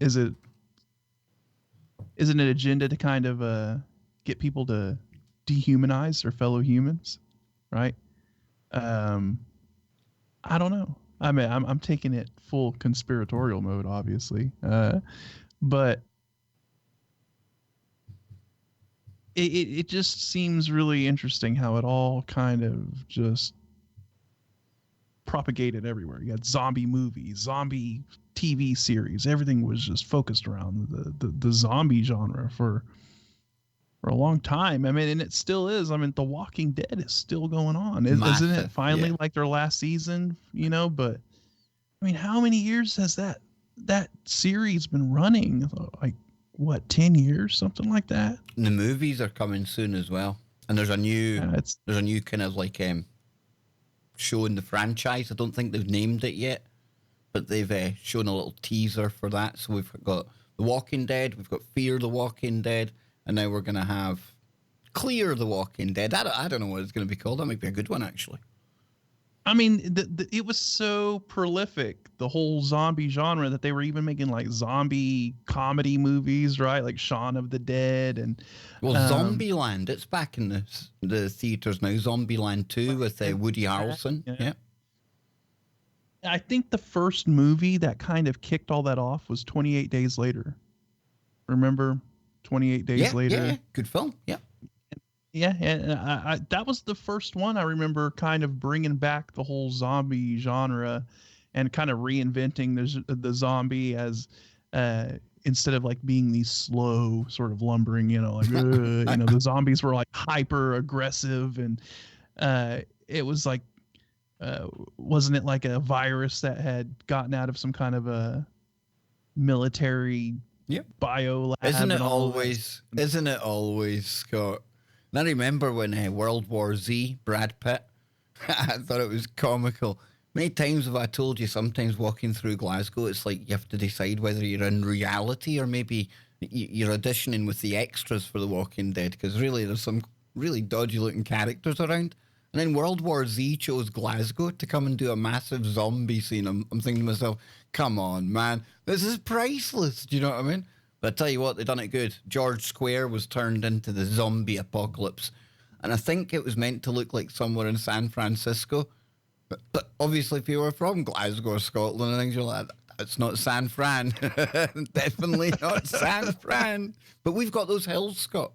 We've got those kind of sloping, steep hills in Glasgow. So you can get the kind of it's got that, it's reminiscent of San Francisco with a lot of CGI. yeah. But, I mean, hey, I like 28 Days Later. That was a good movie. I'll ask you guys, I mean, I'm able to switch off and just look at something like that. It sounds gross, but I look at it's entertainment, right? And I know, like, when it comes to anything on the screen, though, there is reasons behind it. So Joe, do you think there is some deeper kind of like dehumanizing kind of motive or anything like that? Or is it a case of nowadays we just tend to overthink everything? Well, I think it's probably a little bit of both. I don't know. I think we do kind of overthink everything. But at the same time, it's hard to say, Kev. It really is. Yeah. Really, I mean, because the thing is that we know that Hollywood has had a history of totally. Yeah, that's what. Doing this kind of thing, right? And pushing agendas through film and through TV and all of that stuff. I mean, we know that it is a tool that they have weaponized, and so I think the question is it just because one movie got popular that everybody wants to jump on the bandwagon and make their own zombie movie, and then it just kind of snowballs from there and it becomes kind of a phenomenon? Scott, if it's a hit at the box office, if it brings in money. Yeah. Or is it more of a decision of let's push this kind of material because it's doing something in the subconscious of the population, right? Of the people who consume it. Is there more of a thought process behind it?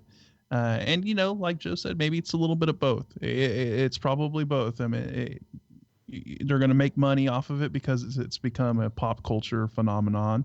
But it's also having that same. It's also doing the same thing, possibly that dehumanization, where instead of people fighting monsters or something in a movie, they're going around killing humans, right? They might be zombies, but you're watching people, just taking that shock value out of it. That's really all it is. Dehumanizing their fellow human beings. So take a look. More and more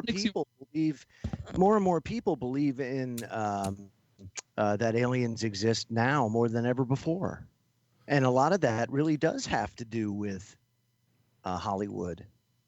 So there's something to be said for that. I mean, people that listened to Coast to Coast AM 20 years ago, they were loons.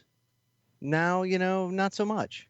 Plus, you look at all the Dracula, the vampire movies in the past, and now we're living in a time where people are being legally recognized as vampires, and we have to accept them. It's just, it's to be the norm. So I'm not saying they're going to normalize like eating other people or zombies. It's not going to. But I do get where you are coming from, guys. I do. But I still, I'm still somebody that I'm a big lover of film and TV shows, Scott. Yeah, same here. I remember it used to be like back in the day when we started out. If you were to say something like that, you could lose like 1,000 subscribers because people would just shun you. He'd be like, oh, you sell out. You watch your favorite TV show? Oh, how dare you entertain yourself for a couple of hours a day? Man, Like right. I said, I liked 28 Days Later. I thought that was one of the best zombie movies. I also loved the remake of Dawn of the Dead. That was excellent. You know, so yeah. I just think The Walking Dead, personally, I think it's overrated, but that's just my. See, I've You've never seen even it. watched a full episode. How dare you comment, sir? How dare Listen, you? How dare you go after my favorite zombies? I will tell you the best ever zombie movie ever there was, that was then recently turned into a series on Netflix. I think it was Netflix, but Evil Dead, and then Ash versus Evil Dead. Holy mackerel, man! Bruce Campbell is the hero. Yeah, classic. Yeah. You know, along with Army of Darkness. Mm-hmm. Oh, just a great series of flicks, and nobody beats Bruce Campbell. I don't care what they say. No. He's my hero. Really, really, truly is. Joe Really, loves truly. him. Is it like, are you like I'm a Musk bro? You're a Campbell bro. I am. I really, truly am. Cam bro. Really. So no thoughts of us having a zombie apocalypse then, boys. We're not having that. Well, yeah, I was also going to bring up, remember how the military was having all of these weird drills and doing it under the guise of some kind of like zombie apocalypse? Remember all that stuff from quite a few years ago that we were covering? It's like, why are they doing these like it was almost like crowd control or whatever sort of training and all of that, but the way they were executing it was through like a zombie apocalypse situation. It's like, why are they doing it like that? You know? So that was another kind of weird thing when he had sort of these. But when I was in the army, like, I'd have enjoyed that, because I remember Yeah, lying in a he- hole right on my 21st birthday. My mum, and it was my girlfriend at the time from England, and her parents, they were all kind of meeting up in Scotland, and I remember lying in a trench, right, waiting for these fictional paratroopers, Scott, that were coming over the North Sea and were going to parachute in overnight into the northeast of the UK. And I'm thinking to myself, surely they could come up with something better. And at the time, obviously, I never thought zombies or anything like that. But I tell you what, right, I bet the squaddies, I bet the soldiers absolutely loved that crap. They'd been like, this is awesome, man. Awesome. Of course, remember, I remember at that time, that was when a lot of us were discussing the police state, which you don't see Yeah. a lot of people discussing anymore, right? No, it's gone away, Scott. Don't worry about that. Yeah. And so you had them doing these kind of martial law drills and these like crowd control drills, and they were just doing it under the guise of these kind of like games with zombies and stuff like that. And then how that all kind of coincided with the whole zombie pop culture thing that was all blowing up at the time. And it was just like Our very parliament at interesting. that time, during that zombie wave, we'll call that the zombie wave, right? They came up with like not wave. legislation, but like a handout, a pamphlet thing about what to do in the event of a zombie apocalypse. I mean, the government spent money playing along with this LARP. Do you know what I mean? And so what you had to do was, when you looked at these things, and you had to replace zombie apocalypse with Any like, group you wanted. any group you wanted. Yeah. Whoever your target, opposition was. So very interesting. So that's why I always Back think then, that that's when they were coming for all of us conspiracy theorists. That's when they were coming to lock us all up in the FEMA camps. Even though I'm British and we don't have FEMA over here. the good old days. The good old days of the FEMA camp. I remember a time when I used to, that FEMA, they're scared. I was like, what am I getting scared of FEMA for? It's America. Nothing against you guys, but what the hell would I be getting scared of FEMA for? It's like I see people going mad over the 17th letter of the alphabet or Donald Trump over here, and I'm thinking, that cool. What the hell's it got to do with us? So it's like American politics. Yeah, it has a knock-on effect, but come on. God, it's crap. Boring. Big time. So yeah, you keep your FEMA coffins over there, Joe. Keep your FEMA guillotines to yourself, man. Oh yes, I will keep my Yeah. guillotine. Yeah, I remember all that good jazz. I remember that. I Ugh. remember you and Johnny King and that talking about that back in the day as well, Joe. Don't you? You were there, man. You were there. It's a very dark time. Come on, you loved it back then. That was like when it was everyone was just everything's a conspiracy, dude. I remember Popeye and Joe covering what was it, Carnivore Eye or Carniv? Was it the old mock-up city? Harness Village. Carnus Village. The good old days. Carnus Village. Oh yeah. Yes. Yep. Those were the days, eh? Mm. Now look where we are. Talking about the zombie apocalypse still. Exactly. There we go.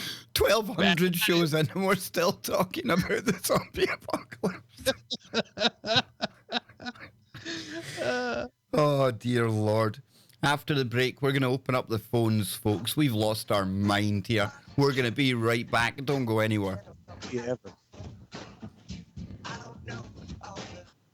Just dawned on me there when we were talking, folks. I'm thinking, so in all those years between me mocking Joe back then and now, well, here we still are, eh? But we're still here. We're still flying through space on a rock. Not too much has changed. Not too many of the things that we thought would happen have happened either, Joe. I don't know, man. And yet a lot of what we were talking about happening has happened. Yes. So that's the crazy thing. So Yeah. it's, you know, We're about 50-50. it's like 50-50.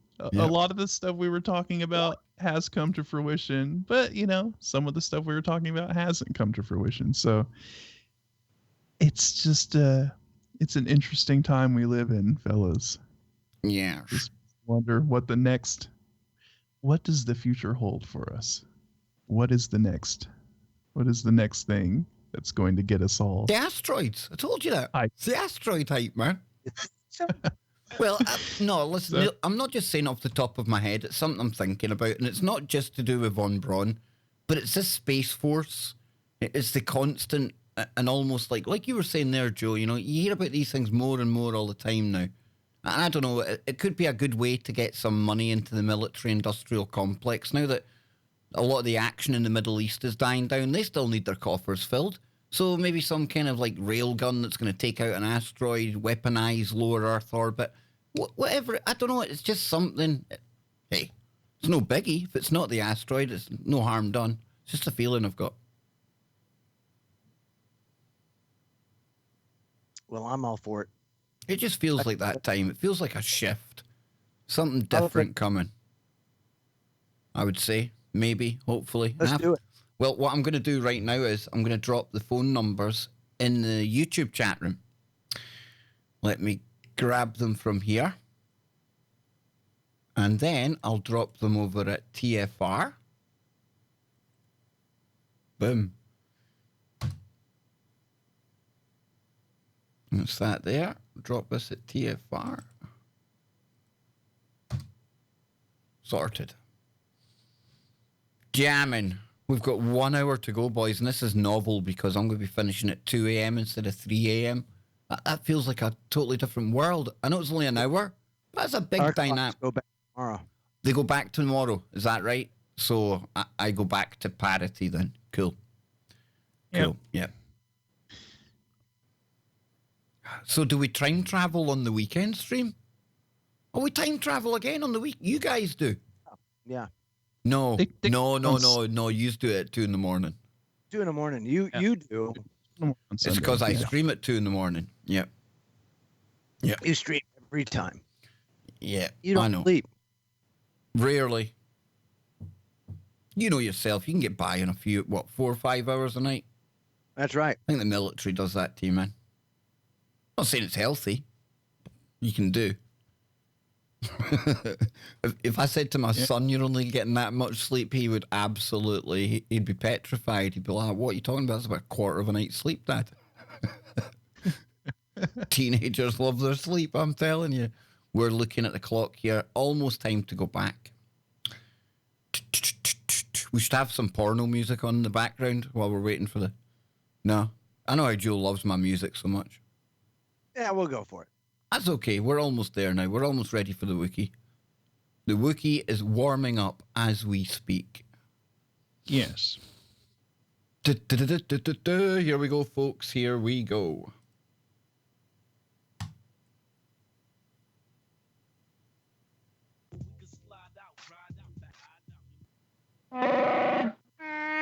The Wookiee is ready. I'm ready. Joe looks half ready. Scott, always ready.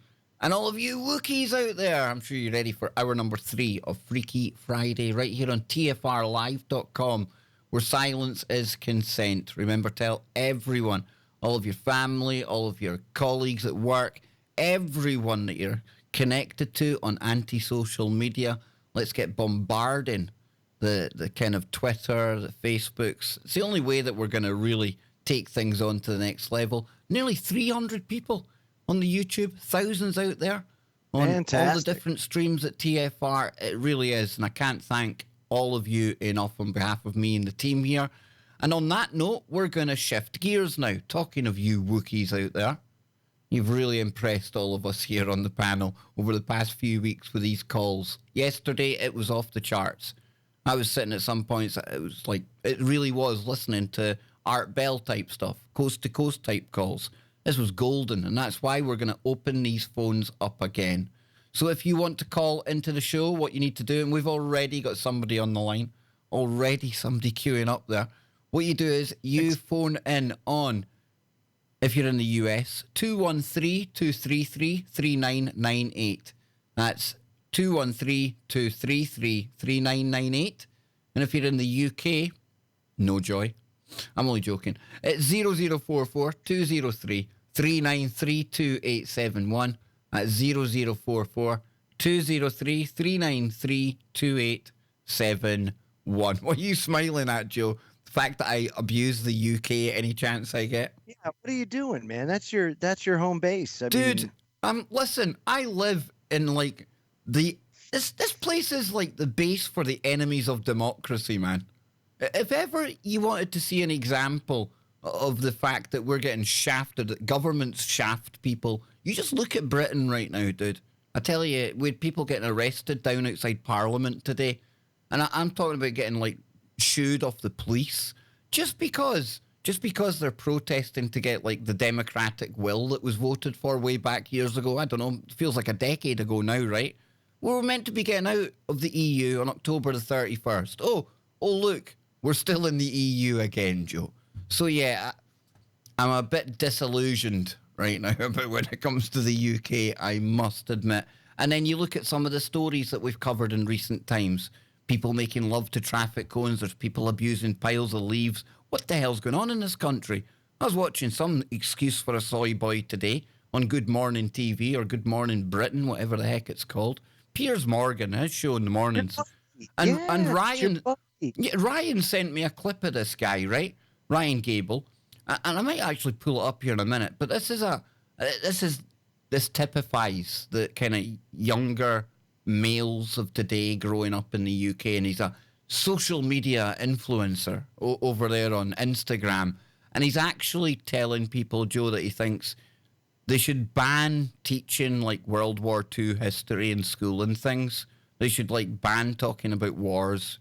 History, it's just, there's nothing good to be learned by like talking about the wars of the past. We need to get over this kind of stuff. And thankfully, there's still people in the UK that haven't sold out to the dark side. And this individual got ripped multiple new orifices today over on Twitter after this. So, yeah, I'm a bit cynical right now, Joe. I'm sorry, dude.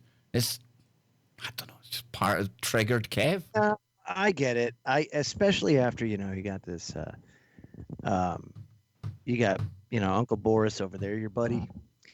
And he just, I guess, the Donald and old Nigel were trying to get Boris to enter in some sort of like triad, like a good old boys club, I guess you could say. Yep. Yeah, and he's like, always grateful for the advice, yes, but I don't enter into election packs. Chip, chip, No. cheerio. And you see, it's not Cambridge Analytica anymore, folks. I know they've No, gone away, it's- but you've yeah. got to appreciate that with Nigel Farage's closeness to the Trump campaign at the time and everything else, and Steve Bannon, who was Trump's man and also vice chairman of Cambridge Analytica, and the fact that Cambridge Analytica were instrumental in managing to push people one way or another when it came to the leave, the actual Brexit. Yeah.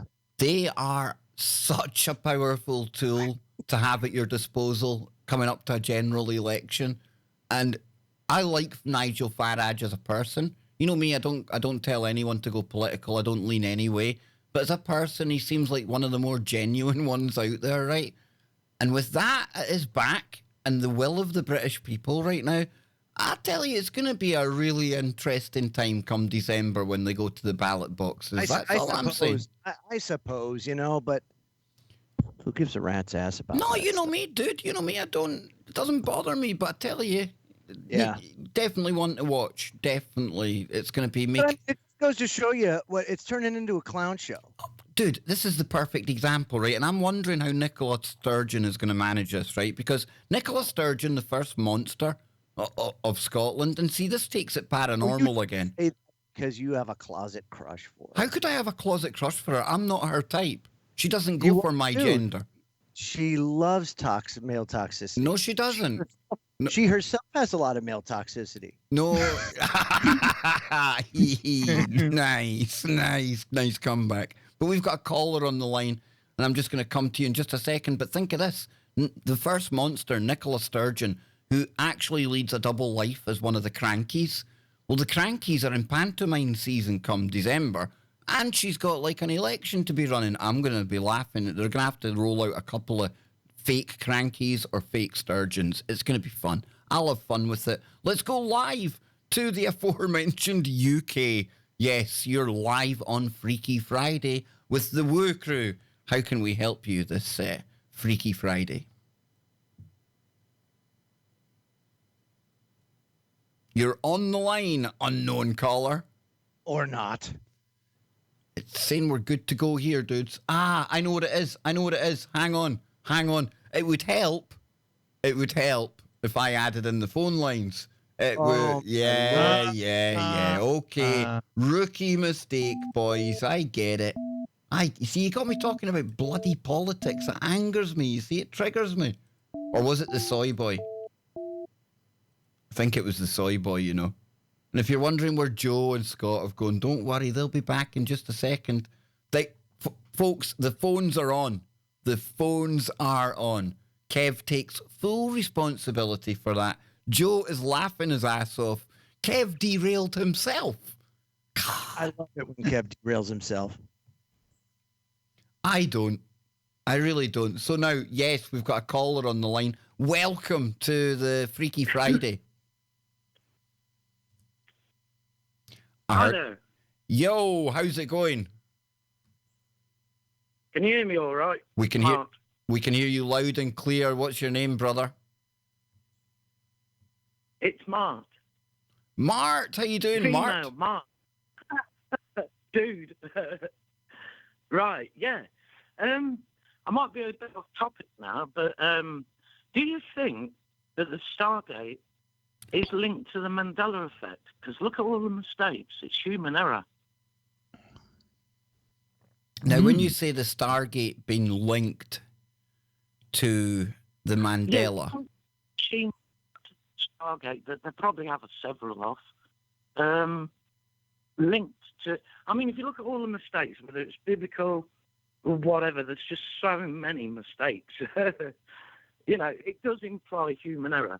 There's 4 in the car, there's 6 in the car, bottles in the Bible, and there's no bottles back then. So someone has dropped a few clangers. It does imply human error. You see, I'm with human error, but I don't see how the Stargate fits into that. Because if it's human error, then it's just human error. To take the whole event back. and to change things like wording in the Bible, for instance. They've done Yeah. it short-term with film. That was probably like their first hit. using the Stargate to go and change things. Yeah. They use Very the interesting. tool. It's a slate for them to do what, just the way we use equipment, electrical equipment. Same principle. You see, the way I think about that though is, if they were to go back on, if there's one timeline and they go back to say JFK, like you mentioned there, and they go back to 1967, was it, guys? 67, yeah, when he got assassinated, 63, right? If they go back to 63 and they change that event, Mart, think about it this way: everyone would always remember the event the way they changed it to, because we've been alive since post 1967, so it would always have appeared to us. Because not unless some of us can't be messed with. Or some people have never heard of this. What if they changed it and it created a different timeline, or a new timeline that maybe we're not experiencing, but it branched off? And then we talk about timelines overlapping. Sorry. Oh no, Yeah. go ahead. There is the event horizon to consider as well. I mean, it has been theorised that if they can go back in time, they can't come back to this date and say, oh, did you have a good Halloween, dude? They'll come up on a different timeline. I suppose it's right. Think of it. If you go back in time, right, Kev, and you do anything different, you change things, you're not going to be on that same timeline. Things are going to change. You understand? It's like, okay, so if I turn right instead of left, well, now everything changes from that point on. And that plays into the many worlds interpretation of quantum. The fact that there is all of the various options that branch off. It's all happening at one time. Yep. Wow. I mean, can you hear these dudes in the background when they say, oh, we'll show you what the real events of Jesus is. He didn't die for us. Wow. Talk about a bunch of demons with an agenda. Oh, we're aliens, and this is what really happened. Jesus didn't die for us. How come they're always attacking Christianity? Huh? They're always making comments to people about it, aren't they? I had a weird experience. You know Draco Underground? Yeah. Draco Underground bunkers? I used to live near them in Kimber for 2.5 years. So what happened there? Well, I was sort of had a bit of a weird experience, very mildly. I put it to a dream, okay? But three days consecutive, I had a dream that I felt like I was suffocating and that something was just like not even an inch away from the case in my body entirely, yeah? And I couldn't breathe. And I remember when I first went up there, they said to me, because all of a sudden I was transported into a room. It was just like typical metallic type observation type room. This is as far as I know, it's just a room, okay? All of a sudden there's these greys there. And the first thing I say was, what the hell do you think you're doing? You know, it's like, I'm suffocating here. What are you doing? They said, and moved, spirit came into my head, we change your matter to transport you. I asked, what the heck do you want me for? They said, we need a spot of a skin sample for DNA. I said, right. I said, can you just fucking sorry, man, can you just return me then? Yeah? And it happened again, and then it happened again. At the same time, it only happened 3 times. And at the same time, the TV kept on going on and off. The shower that I had hung up in the kitchen kept on being played with. Dust being slammed. People running up and down the flipping stairs, but it weren't the kids. So we were all sat there watching TV. Yeah? Marks on my back. My oldest daughter saying that she was paralysed and she couldn't get out of bed. Now, the first notion was to see if I was all right and that I might have needed help. Well, not any known problems at the time. Do you know what I mean? Oh, then in the Telegraph, a UFO so-called, was spotted above the Tombstone pub, which is only down, it's probably not even a mile down the road at the same time. Wow. No, that is, especially since I've done that show on abductions recently. This sounds very familiar, guys. Very, very, very familiar. And a mark on my back, Kev, right? It's still scarred, right? Where they scrape the skin, right? This is just a dream, but it's all there on my skin. 3 marks in the ceiling where it took out the paint in specs, yeah? I got the heck out of that place. Things moving around in there. Just like, what's his name? Close Encounters of the Third Kind. I reckon he was trying to say, they, whoever the aliens are the same as a poltergeist, Wow. which are demonic. Yep. I think it always goes back to the demonic at one time or another. It does. Yeah. Now, I'm going to have to go on to the next caller, Mark, because these phone calls are absolutely, they're building up here. But that was fantastic, man. And Yeah. that's pretty weird stuff, I must admit. Worries. Thank you for phoning Freaky Friday, dude. Especially the big time weird, especially all the way from the UK, man. Thank you, Mark. So moving on, that was weird though, guys. And this abduction thing, I know that because I've done a show on it recently, maybe we've attracted some more callers, like more listeners that actually have had these experiences and things. But it strikes me that, you know, it's more common than probably I'm comfortable with, to be honest with you. We're actually turning in more into a support group than anything else now. Well, like Mark said, you know, a lot of these people just probably think that these are dreams that they're having. Yeah, exactly, Are they really dude. dreams? Right. They're really not. That's the crazy thing is like many of them, there's meat to it, you know? Now, some of them, but come on though, guys, some of them are dreams. You know, not all of them are going to be real. But that doesn't... No. Of course, there's maybe there's like, it depends because they're all different, right? They're all unique. So, you know, some can be prophetic. That's what makes it hard. That's what makes it hard because then you can't really tell, you know, it's hard to figure out what's legit and what's not, you know, because it's just such a weird experience that. That's why I keep my mind open to all, Scott. Yep, that's why I keep my mind open to all. You're only one of these experiences away from being one of these kind of witnesses yourself. So we're going now. Oh, we've got a caller on the line, I think. It's a blocked number. Don't know where you're... Hello. Yo, how you doing, man? Yeah, this is Lothar. What's your name? Sorry, you broke up there, brother. I said my name is Lothar. You always call me the Freemason guy. Lothar, how you doing, man? Lothar, what's up, man? You bad? Good, man. Calling all the way from Canada. Canada. Canada Stan. Very good. We like Canada, man. There we go. Interesting story for you. It's linked up with Hollywood and my Winnipeg. There's a new video out online. It's Hollywood mentions Winnipeg, or does Winnipeg really exist? There's about, since for the last 100 years since film has started, these Hollywood moguls have mentioned Winnipeg, or you came from Winnipeg, or you've been to Winnipeg. And I think it has to do with a Masonic lodge, Star, the Queen of England, Queen Elizabeth has been here probably, I think, 5 times. So there's a lot of strange things happening. So that's one. A lot of UFOs. I've seen UFOs here twice. So that's just something kind of interesting.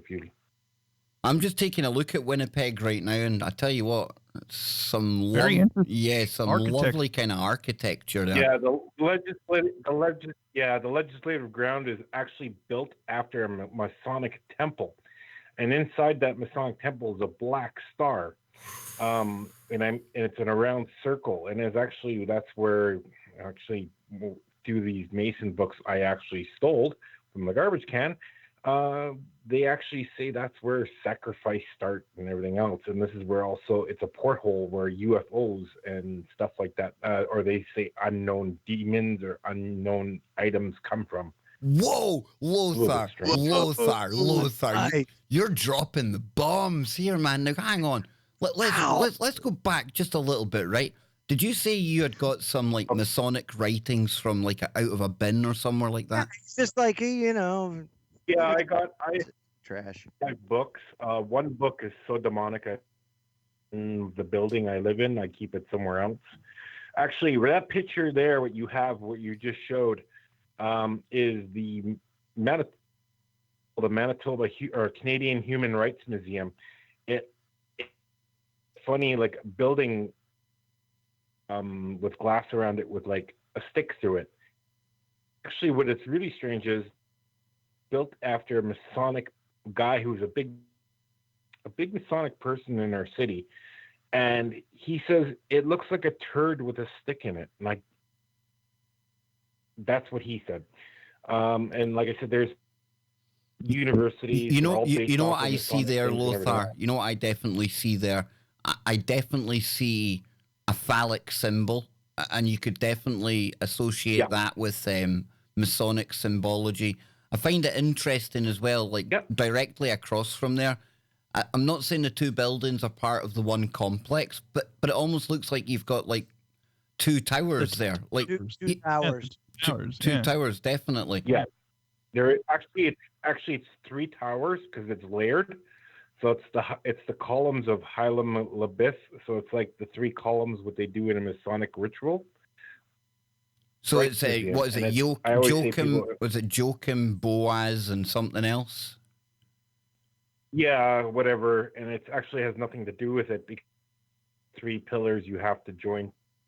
Told because after that 23rd, if you want to become a 23rd degree Mason, you can actually split off. So it's actually the split off of the alpha and the omegas.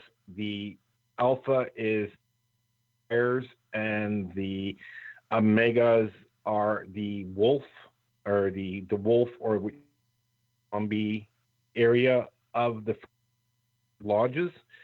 And then after that, you can get into higher after the 33 degree Scottish Rite. You can actually get to go there on certain days. They do have practice sex and stuff like that with prostitutes and everything else. But the strange thing is you have weirder things where it gets even deeper. So if, like I said, on the 23rd degree where it splits off the alpha and omegas, where the vampire group is, they do drink blood. The whole thing is true. Yes. Oh, wow, man. And it's to drink your here's blood. the strange thing. Now, and the strange thing is, if you want to have me on one day, I'll explain more to you. I can go for about an hour with all this stuff. Lothar. Oh, Jesus, Lothar. Did you just... I'm shameless, man. I'm the most shameless guy in the business. You are booked for an hour. I'm telling you. I'll get you my email, right? And we'll arrange something. But tell us more. Tell us more. Tell us more about the vampire group or whatever you were going into there, because this is fascinating. Okay. Okay. And I have there's video. Actually, there's a rapper called Cedo, SCI, whatever it's spelled, Cedo. He's a rapper from Berlin. He got asked to join the Freemasonry and he moved himself up to the 23 degree levels. He got kicked out because he shows in his music video with another rapper the things would happen in the background. Okay. So he kind of let slip. Yeah, so he let something slip, and then you don't really get kicked out. The reason why he got kicked out, right? That's the one thing of the Freemasonry, but he let some secrets came out. In the strange blood drinking in the video, it's actually called SIDO, so it's SIDO number just a 23 after it. There's pictures on the internet. If you're going to show them on YouTube, be careful. But you can look that up. Oh, no. I have no intentions of showing them on YouTube, my friend. No. I'll look in my own time at them. You can watch the music video. You can watch the music video, and then the music video they did. Video. Lothar, we're almost on the break, so I'm gonna have to let you go at the break. But listen, have you got Skype? Do you have Skype at all? No, I don't. Like I said, I can always do this over the phone. You can always email me. I have so I do produce my own little videos and stuff like that. I have an email on my. Well, Lothar, before we go, let people know where they can find your channel, brother, and I'll drop a link in the chat room as well. Yeah, Lothar 900. My channel. I don't put too much stuff on my just LOTA 900. That's it, and then I always go back and talk to people and whatever. You know what I mean? I also help out with a Scared Performance channel also. That's the guy who does the big Mandela effect things, what you guys were discussing earlier. So I do help on other people's channels, and I do a lot of research stuff. I don't start things. Lothar, we are on the break, sir. We are on the break. Now the phones will be open on the other side. We'll be right back, folks. Don't go anywhere. Oh, boys, see, now you see why I say we open up the phones more. Very good. So the 23rd degree, that's when you start to get into, like, the Dracula Club. The Dracula Club. Yeah. But listen, to people out there who might, like, be kind of going, oh, come on, you need to start, like, maybe you're at the start of your journey, and you've got to appreciate that young blood is something that, like, it's talked about commercially now. You've got a company called Ambrosia that are offering young blood to rejuvenate old cells. And then you can get into the deeper, darker stuff that I don't need to talk about tonight because it's out there. And I don't want to be triggering algorithms and sounding like David Seaman or any of these kind of PG pushers. But, you know, these things are real. That's the thing. Very real, Joe. Yeah, very real indeed, and that's the real world we live in. Unfortunately, you know, you can call it whatever you want or say that it doesn't exist when it really truly does, and does so much more than you would ever consider, you know, or even suspect. It's a very, very, very crazy thing. So how are we looking here, Kev? As when we come back from break, we're going to take more calls. Is that right? Yeah, do you think so? I'm liking the calls. I like it. I think the callers are great. I like it a lot. Yeah, you don't know what you're going to get. It's like a lucky grab bag. Dracula. I tell you what, though, folks, if I could just point you in the direction of a show that I was on last night. Oh, good lordy, this was awesome. Myself and Ryan Gable, we took to the airwaves on the Secret Teachings, and I tell you what, I've had to totally rewrite my diet today because Ryan was talking about a list of ingredients that are found in everyday food. And, well, to say that there's some shocking stuff on there, it's... Put it this way, guys, see anytime you're eating like strawberry or raspberry flavouring, did you realise you're probably partaking in the ass gland of a beaver? That's what I'm saying. Yeah, you see, this is the kind of stuff I learned last night with Ryan. Yummy raspberry. Yum, yum, yum. And as myself and Ryan comically put together, who on earth's name found that out? It tastes like a natural flavouring for strawberry. You imagine that, dude? You're like, I wonder what this here damn how it tastes like. Ding, ding, ding, ding, ding, ding, ding, ding, ding. They're raspberries, man. Did Johnny King find that? Was he the man? I think he ate some of that there roadkill, right? Yeah. I was about to say I think artificial strawberry and raspberry flavoring was discovered by the king himself. Yeah, the king himself, man.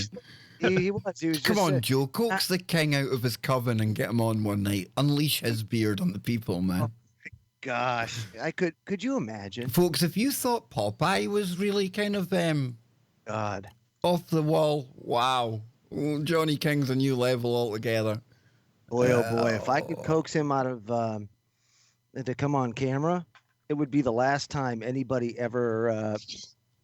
Actually, it would probably be like a cult thing. It would probably develop into a cult following. The whole Johnny King thing, because he looks a lot like a member of ZZ Top. Oh, has he got the big ZZ Top beard But going? I tell you what, everything though, now? if you're into savage, like really politically, like disturbingly incorrect tweets and memes, Johnny King's your boy to go to. I don't know where he finds the groups. Right, here we go, guys. Hang on. Right. Right, here we go. We're going back to the phones. We're going back to the studio. Let's do it.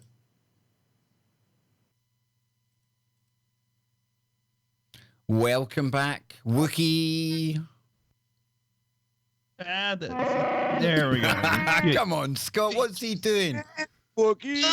Oh, you overran the Wookiee. He was in the middle of his call, and you trampled him. You trampled the Wookiee. I know. Well, I tell you what. Final segment of today's Freaky Friday. Wow. Brent, over at the Paranormal Portal, I hope you are proud of us, sir. We surely are warming up the crowd for what comes next. And if you're new to TFR, it doesn't stop here with Freaky Friday. We don't roll like that. We roll right into the Paranormal Portal after this show finishes. And 2 more hours of absolutely golden woo for all of you from our good man, Brent Thomas. And if you like Brent, you can go back and check out last night's show that I done with him in hour number 1. Man, oh man, is this guy into the paranormal woo. He is the number 1 paranormal show on the TFR network. I definitely can say that quite safely. And it's not to put Freaky Friday down at all, because we're the number 1 abnormal show on the network. So it all works together, boys. Everyone's happy. So let's go back to the audience, and we want your calls. If you want to be a part of this Freaky Friday and make it even freakier, you've still got time to come in here and steal the show. Can you trump the calls we've had so far? It's going to be tricky. So what you do is you dial 213-233-3998. That's 213-233-3998. And if you're over here in the UK, really simple, 0044 203 393 2871 at 0044 203 393 2871. And it always surprises me, guys, that we get so many callers from the UK. It doesn't surprise me we've got listeners and viewers in the UK, obviously, the Kev connection, but to phone into an American network, I think that's going just that extra yard. And then you've got the Canadians calling in, you get Australians calling in, New Zealanders. I tell you, I don't know, it's just something pretty cool. So please phone in right now, and I'll let Joe Joseph give you some of his wisdom. Yes, very good. Oh, wise one, Joe. Oh, yeah. Yes, indeed.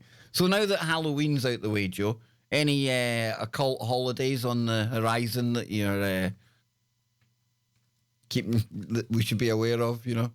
Oh, no, not at all. Next one, Christmas. Bah, humbug. No, Christmas, no. No? So what, No, what have we got in the grab bag, Scotty? You said you'd found like a new source of good woo. Just to keep us going until we get our next caller. Somebody will call in a minute. How about here? Let me just draw. I'm going through the site here, and I think we might have found another gold mine of content, a la Mysterious Universe level, possibly. See if you start going into the Discord server, guys, and you can get to the Kev Baker Show Discord server by emailing me shamelessly at kbsdiscord@protonmail.com. There's just so much. In fact, there's too much for us to talk about. That's the problem here. So what have we found? Oh, right, okay. Scotty Lopez, you're taking it very local to me now, aren't you? Oh, boy. Aren't you?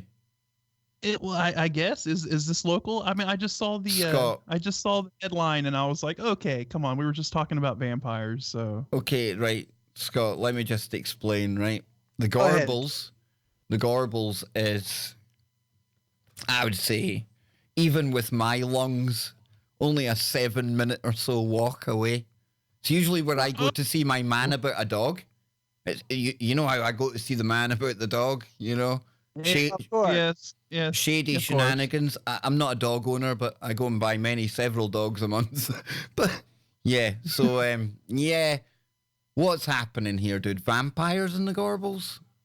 I guess I don't know. Maybe you can confirm this, Kev. Maybe What you've have I seen one told of you these all the time? things. How many times have I said to you it's like living in a scene from The Walking Dead?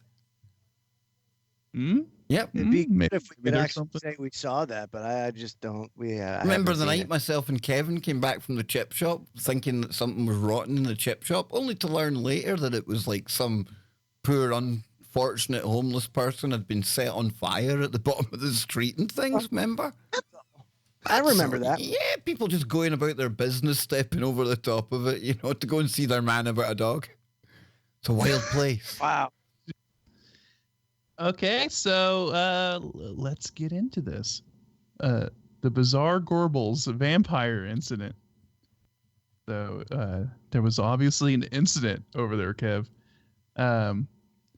Depending on the circumstances and mental state of mind, it does happen that people sometimes freak out.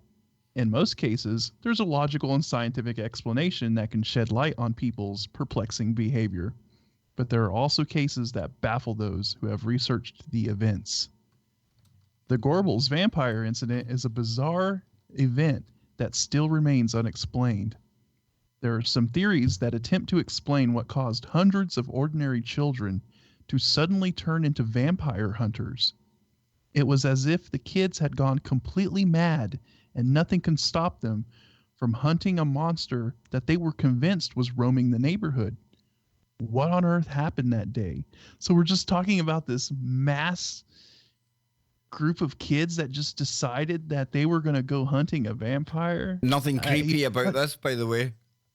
I mean, what do you think triggered that? Maybe they witnessed something and they were like, who knows? I would imagine they had to, eh? Yeah, probably didn't pay their smack bill. It's not that bad, Joe. Not anymore. Not anymore. People make Glasgow, dude. Come on, it's a smart city now. We're not that dumb, honestly. Duh. So what's it going? 52 cameras there at every. There's always 52 cameras on you, so you're probably right. Hold that thought, guys. Hold that thought. We're going to the calls. Going to Minnesota. Welcome to the show. Well, good evening, gentlemen. What a pleasure it is to be on Freaky Friday with the Woo Crew. How goes it, man? What's your name? This is Naysay from Minnesota, also known as the other Kev. My fellow Kevin. Naysay, what's up? It is all doing fantastic. Thank you for asking. I'd like to bring up Antarctica in a roundabout way. If we think of a circle, and if we think of that circle as like the face of a clock, and if we think of putting in the equator from 3 to 6, and then we put in the other division of that circle from 12, forgive me, I misspoke. If we put in the equator from 3 to 9, and then we put in the other cross bar from 12 to 6, and we think of 12 being the Arctic and 6 being the Antarctic, and the equator going straight across from east to west, denoting the sunrise and the sunset. Are we on the same picture? Do I still have you? Yeah. Okay, so then from 12 to 3, we have that arc. Now that arc is a 90-degree arc. Now from 3 to 6 is another 90-degree arc, and from 6 to 9 is another 90-degree arc, and from 9 to 12 is another degree arc, which gives us a total of 360 degrees. But then if we add those 4 points of where the cross meet the circle, that gives us another 4, which gives us a 364 mark on the circle, which is, surprise, surprise, how many days in a year. So as the heavenly sun goes through its cycle from the Tropic of Capricorn to the Tropic of Cancer, and if you would plot this, it would create an S wave over that middle arc. If you rotate the circle 90 degrees, it shows the S wave, or the snake, on the cross going up the bar, like the medical symbol of the snake on the bar. Are you still with me there with that metaphor? Nearly. I'm barely holding on here, man. There's arcs and 3, 6. I think I'm with you. Okay. I think I'm still with you, dude. Just. Okay. So then now with Antarctica being at 6 and the Arctic allegedly being up at 12. Now, we know that one of the parameters of the Antarctica, is that it's very thick with miles and miles of thickness of ice. And if we look at what they call the Arctic, it's like little splashes of glaciers here and there. Now, we all remember being taught about the tilt of the Earth on its axis. Well, the reason for the, or not the reason for the tilt, but because of the tilt, the side of the, or the tilt that is away from the sun is going to have greater and thicker ice because it has less visual bombardment of the electromagnetic waves from the sun, and vice versa. If it's closer to the sun, then it's not going to be able to freeze as much. Are we still together? Yeah. Okay, so if the Arctic is frozen with miles and miles of thickness, then that would mean it is further from the sun. And if the Antarctic is vice versa, one or the other is closer. So what has been found out by no such agency, or no straight answer, or what is it, never a straight answer, NASA, they learned that the orientation that we have been taught was off. That when they actually allegedly went out into space, they found out that the entire Earth is upside down to what we have been taught over these hundreds and hundreds of years. And it's not until you go back to ancient Sumer and Babylon where you find out that the Earth was in its right orientation. And As a ball, for me, there's no right way, but there's no right way up or down for me, really. Because, yeah, we have north and south. I get that. But if you're an object in space, I mean, where are you taking your point of view from? What plane are we going from? Exactly. But the orientation that we've been conditioned to on the Earth is, for lack of a better term, positive and negative, to denote the poles and their oppositeness. But then if you remember in the movie JFK, when Joe Pesci played that incredible role, when he talks about, when they asked him who's in charge, and he's saying, it's black is white, and white is black, and up is down, and down is up. this goes back with that Hegelian dialectic of the problem, reaction, solution. So with all of that being shared about how our orientation is off, according to my ancestry and their legends or myths or fables or prophecies, they talk about the flip of the magnetic poles and the literal poles, that every so many thousands of years we get an extraterrestrial visitor. Some call it Nibiru, some call it wormwood, some call it the blue kachina or the red dragon, or many different names. The Anishinaabe call it the seventh fire prophecy.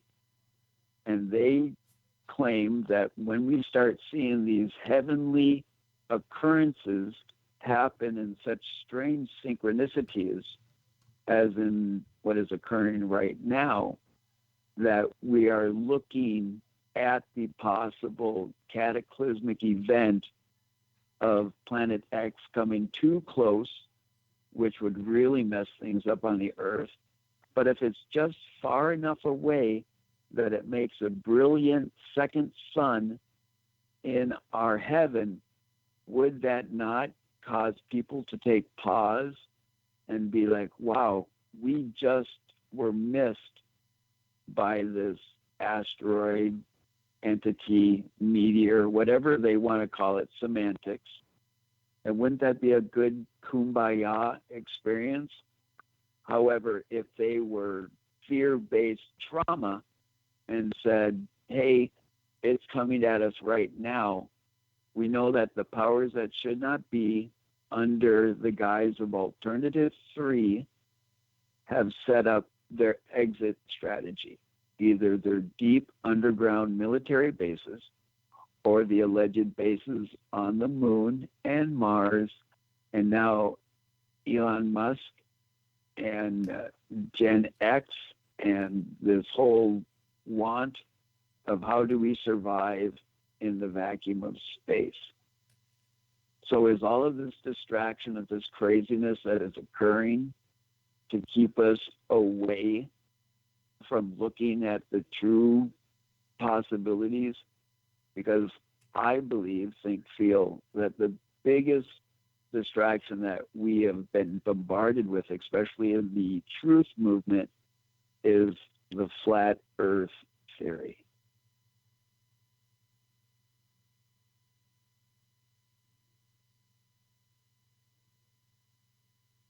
Yep. I believe the flat Earth theory is disinfo. Yep. Oh, That's totally, man. That's my opinion as well. Is it not a brilliant distraction, though? You see, I hate this thing distraction, Kev, and I'll tell you why I hate the thing distraction. Because a distraction only becomes a distraction when we ourselves let it. When you observe it.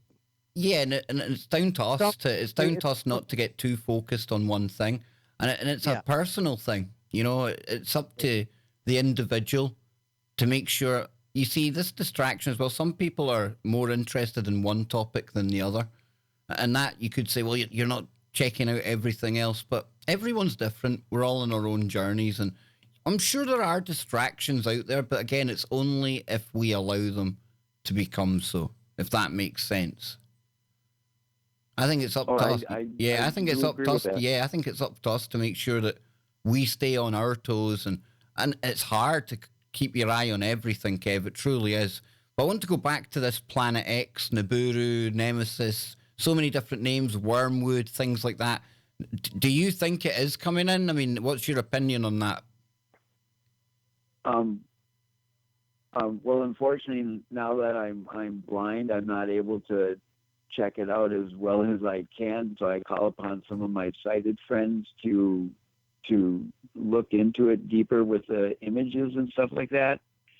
My theory is that this winter, that if we look at south orientation and we go 40 degrees west and about 30 degrees from the horizon, we should start seeing a light that is going to be possibly moving. And I believe this is one of the reasons why they're going down to Antarctica, because it's so dark there that they're able to see a larger scope of space. You know, whether or not it's going to hit us, that I don't know. But if you look at Immanuel Velikovsky and his books of World and Collision and Ages and Chaos, you know, he went around the world and found all of these ancient peoples, legends, myths, prophecies, and they all talk about these cataclysmic events that have occurred in the history of the earth. Yep. And if it's happened before, then we know there's the possibility of it happening again. And Yep. it would make sense if the powers that should not be, if they knew of such a cataclysmic occurrence happening, then why would they care of the devastation that we're causing on the planet? Because they know they have an exit sign. Do you think any of us get a golden ticket if the proverbial fan is going to get struck by the excrement? No, you're right there. And, you know, guys, you know, something I often remember and think back to when I used to listen to somebody called John Moore. And he was the first one I had seen talking about. I'm not saying it was him that brought it out or anything, but he was the first one I heard talking about the US Navy meeting that took place back in the 70s. And it was all high-ranking personnel, admirals, that kind of thing, Joe. And they were brought into a briefing where they were showing a map of the new United States. Oh, yeah. Is it bunk? Is it real? But the reason don't know. the reason It's I bring it bunk. up, though, is I only bring it up because it does hint that the powers that be, whoever it is, whatever you want to call them, they do know something in the future is going to happen. Now, it could just, whether it's Planet X or what, I don't know. But this is the map here for people who might not be familiar with it. You've got the New Madrid fault line, stuff like that. That's why they say the rich have went to the Ozarks to build their homes and their caves and all that stuff, and their, you know, fortified mansions, and because they say that the Ozarks was one of the safest places to be on the planet when that happens. You know, and it ties into what we've been talking about like, why is there this rush to get off world? Why is everybody so, you know, all of these billionaires trying to get to Mars and all of that stuff? And, you know, we've thrown out different speculation about, you know, what it could be. But obviously, you know, I mean, in my mind, I think that they know that something is coming down the pike, you know, something is down the road, and that they're making preparations, and that they're at least wanting to try and at least get some of the elite, you know, to a safe place, or what they believe to be a safe place, whether that be on Mars or, you know, in some of these underground facilities or something like that. So it is interesting. It is interesting to think about. With my connection to the whole Standing Rock and the pipelines and all of that stuff, I have a dear friend of mine that met a core sampler inspector, for lack of a better term, where they, you know, because when they're looking for oil, they drill these core samples, and he had an opportunity to talk to one of these core samplers who claimed to be in Antarctica, and he claims that this individual told him while he was in Antarctica, they had core samples where they found almost 1.5 miles of instantly frozen ice,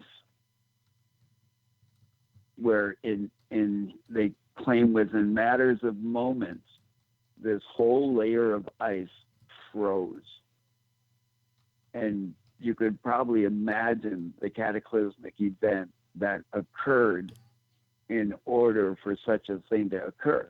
Because we know that they found woolly mammoths in an instant freeze to where they still had unchewed grass in their mouths and in their digestive system.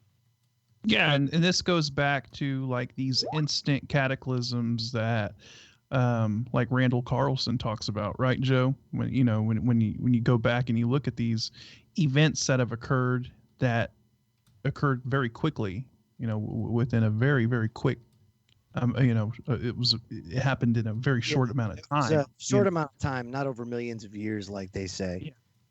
Yeah.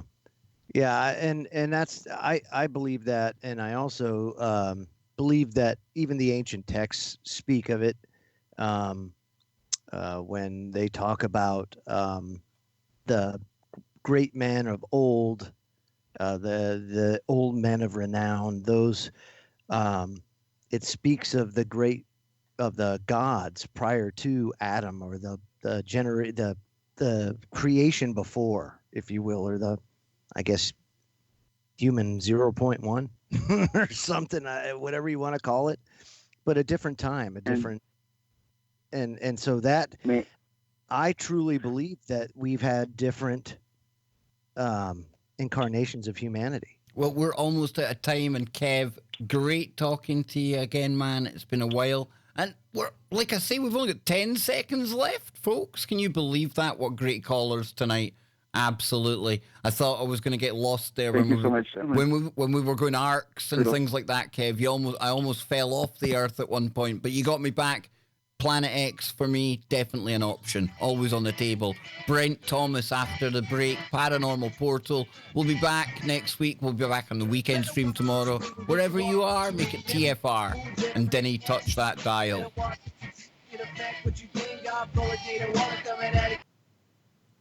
That was good, boys. That was good. I was good. I thought I was going to get lost there with that last caller. That was getting too mathematical for me. I don't know. I'm sitting here trying to picture things, and I'm thinking, oh, no. And then when he said 369, all I could think about was Nikola Tesla. Then at the end, I got it back at the end. I thought it was going to go flat at one point. I did think we were maybe going to get somebody putting forward the flat Earth model to us. We've not had that one yet. I thought it was going to go that way. Doesn't work for me, but that's just my opinion, and everyone's entitled to their own. But yeah, that was quite interesting. I tell you what though, Lothar, the vampires, dang dude. And then you had the Mart in the UK as well. Underground bases, abductions, weirdness. The abduction thing, come on, Scott. I mean, yeah, hard one, dude. So, that is one of the weirdest ones, I think, Joe. One of the weirder things out there. And to have dreams like that so vivid, where he's, And the mainstream world are going to seize on that word dream, Scott, and they're going to say, I was sleep paralysis. You were just dreaming. I don't think that counts for all the time.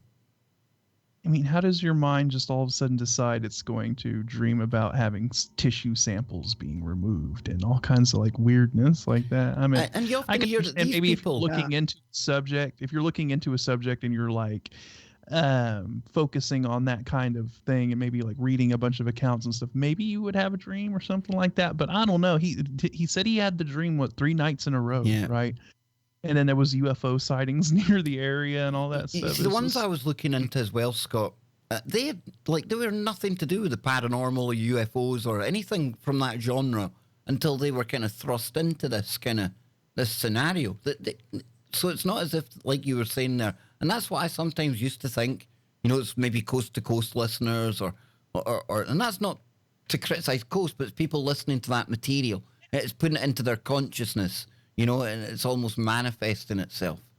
But no, when you hear about people that came from business executives and then all of a sudden they end up losing their jobs and everything else because they're getting taken away to crafts and they've got marks on their skin that no medical records can account for. And lot of anomalies, a ton of them. And you have to wonder, you look at that map and then you look at the location of all these and it's pretty stunning, dude. I still think a lot of them are more terrestrial than extraterrestrial. There's elements of corporations and governments and who knows what else are experimenting on people, dude. Do you know what I mean? Who knows? Mixture of all of the above. But listen, folks, we'll be back tomorrow for the weekend madness. Yes, the safe space meets the weekend. Oh, yes, indeed. We'll be Did we want to save? Did we want to save the vampire story? Yes, we'll have a vampire story to open up tomorrow night. How's that sound? Yes, the Gorbals vampires. Yep. The children hunting vampires. Yep. Mm. Indeed, let's just take it the next level and go like, let's take a look at how weird Scotland is, and then we'll maybe be able to account for how weird I am. Right? Maybe, just maybe. So then, anything else, boys, before we snap our fingers and disappear? No, I'm good. I think it's time. We said it. It's time we fire up. Yeah, we fire up the Stargate. Fire up the porno music. Here. Yes. Or would we? How about some elevator music today? We like the elevator music. Come on, guys. That's good stuff, right? So we'll be back tomorrow. And Kev's pearls of wisdom as he leaves you again. Remember, always keep your mind open. But when you're looking for the woo, don't let your mind turn to black goo. Until tomorrow, we're out of here.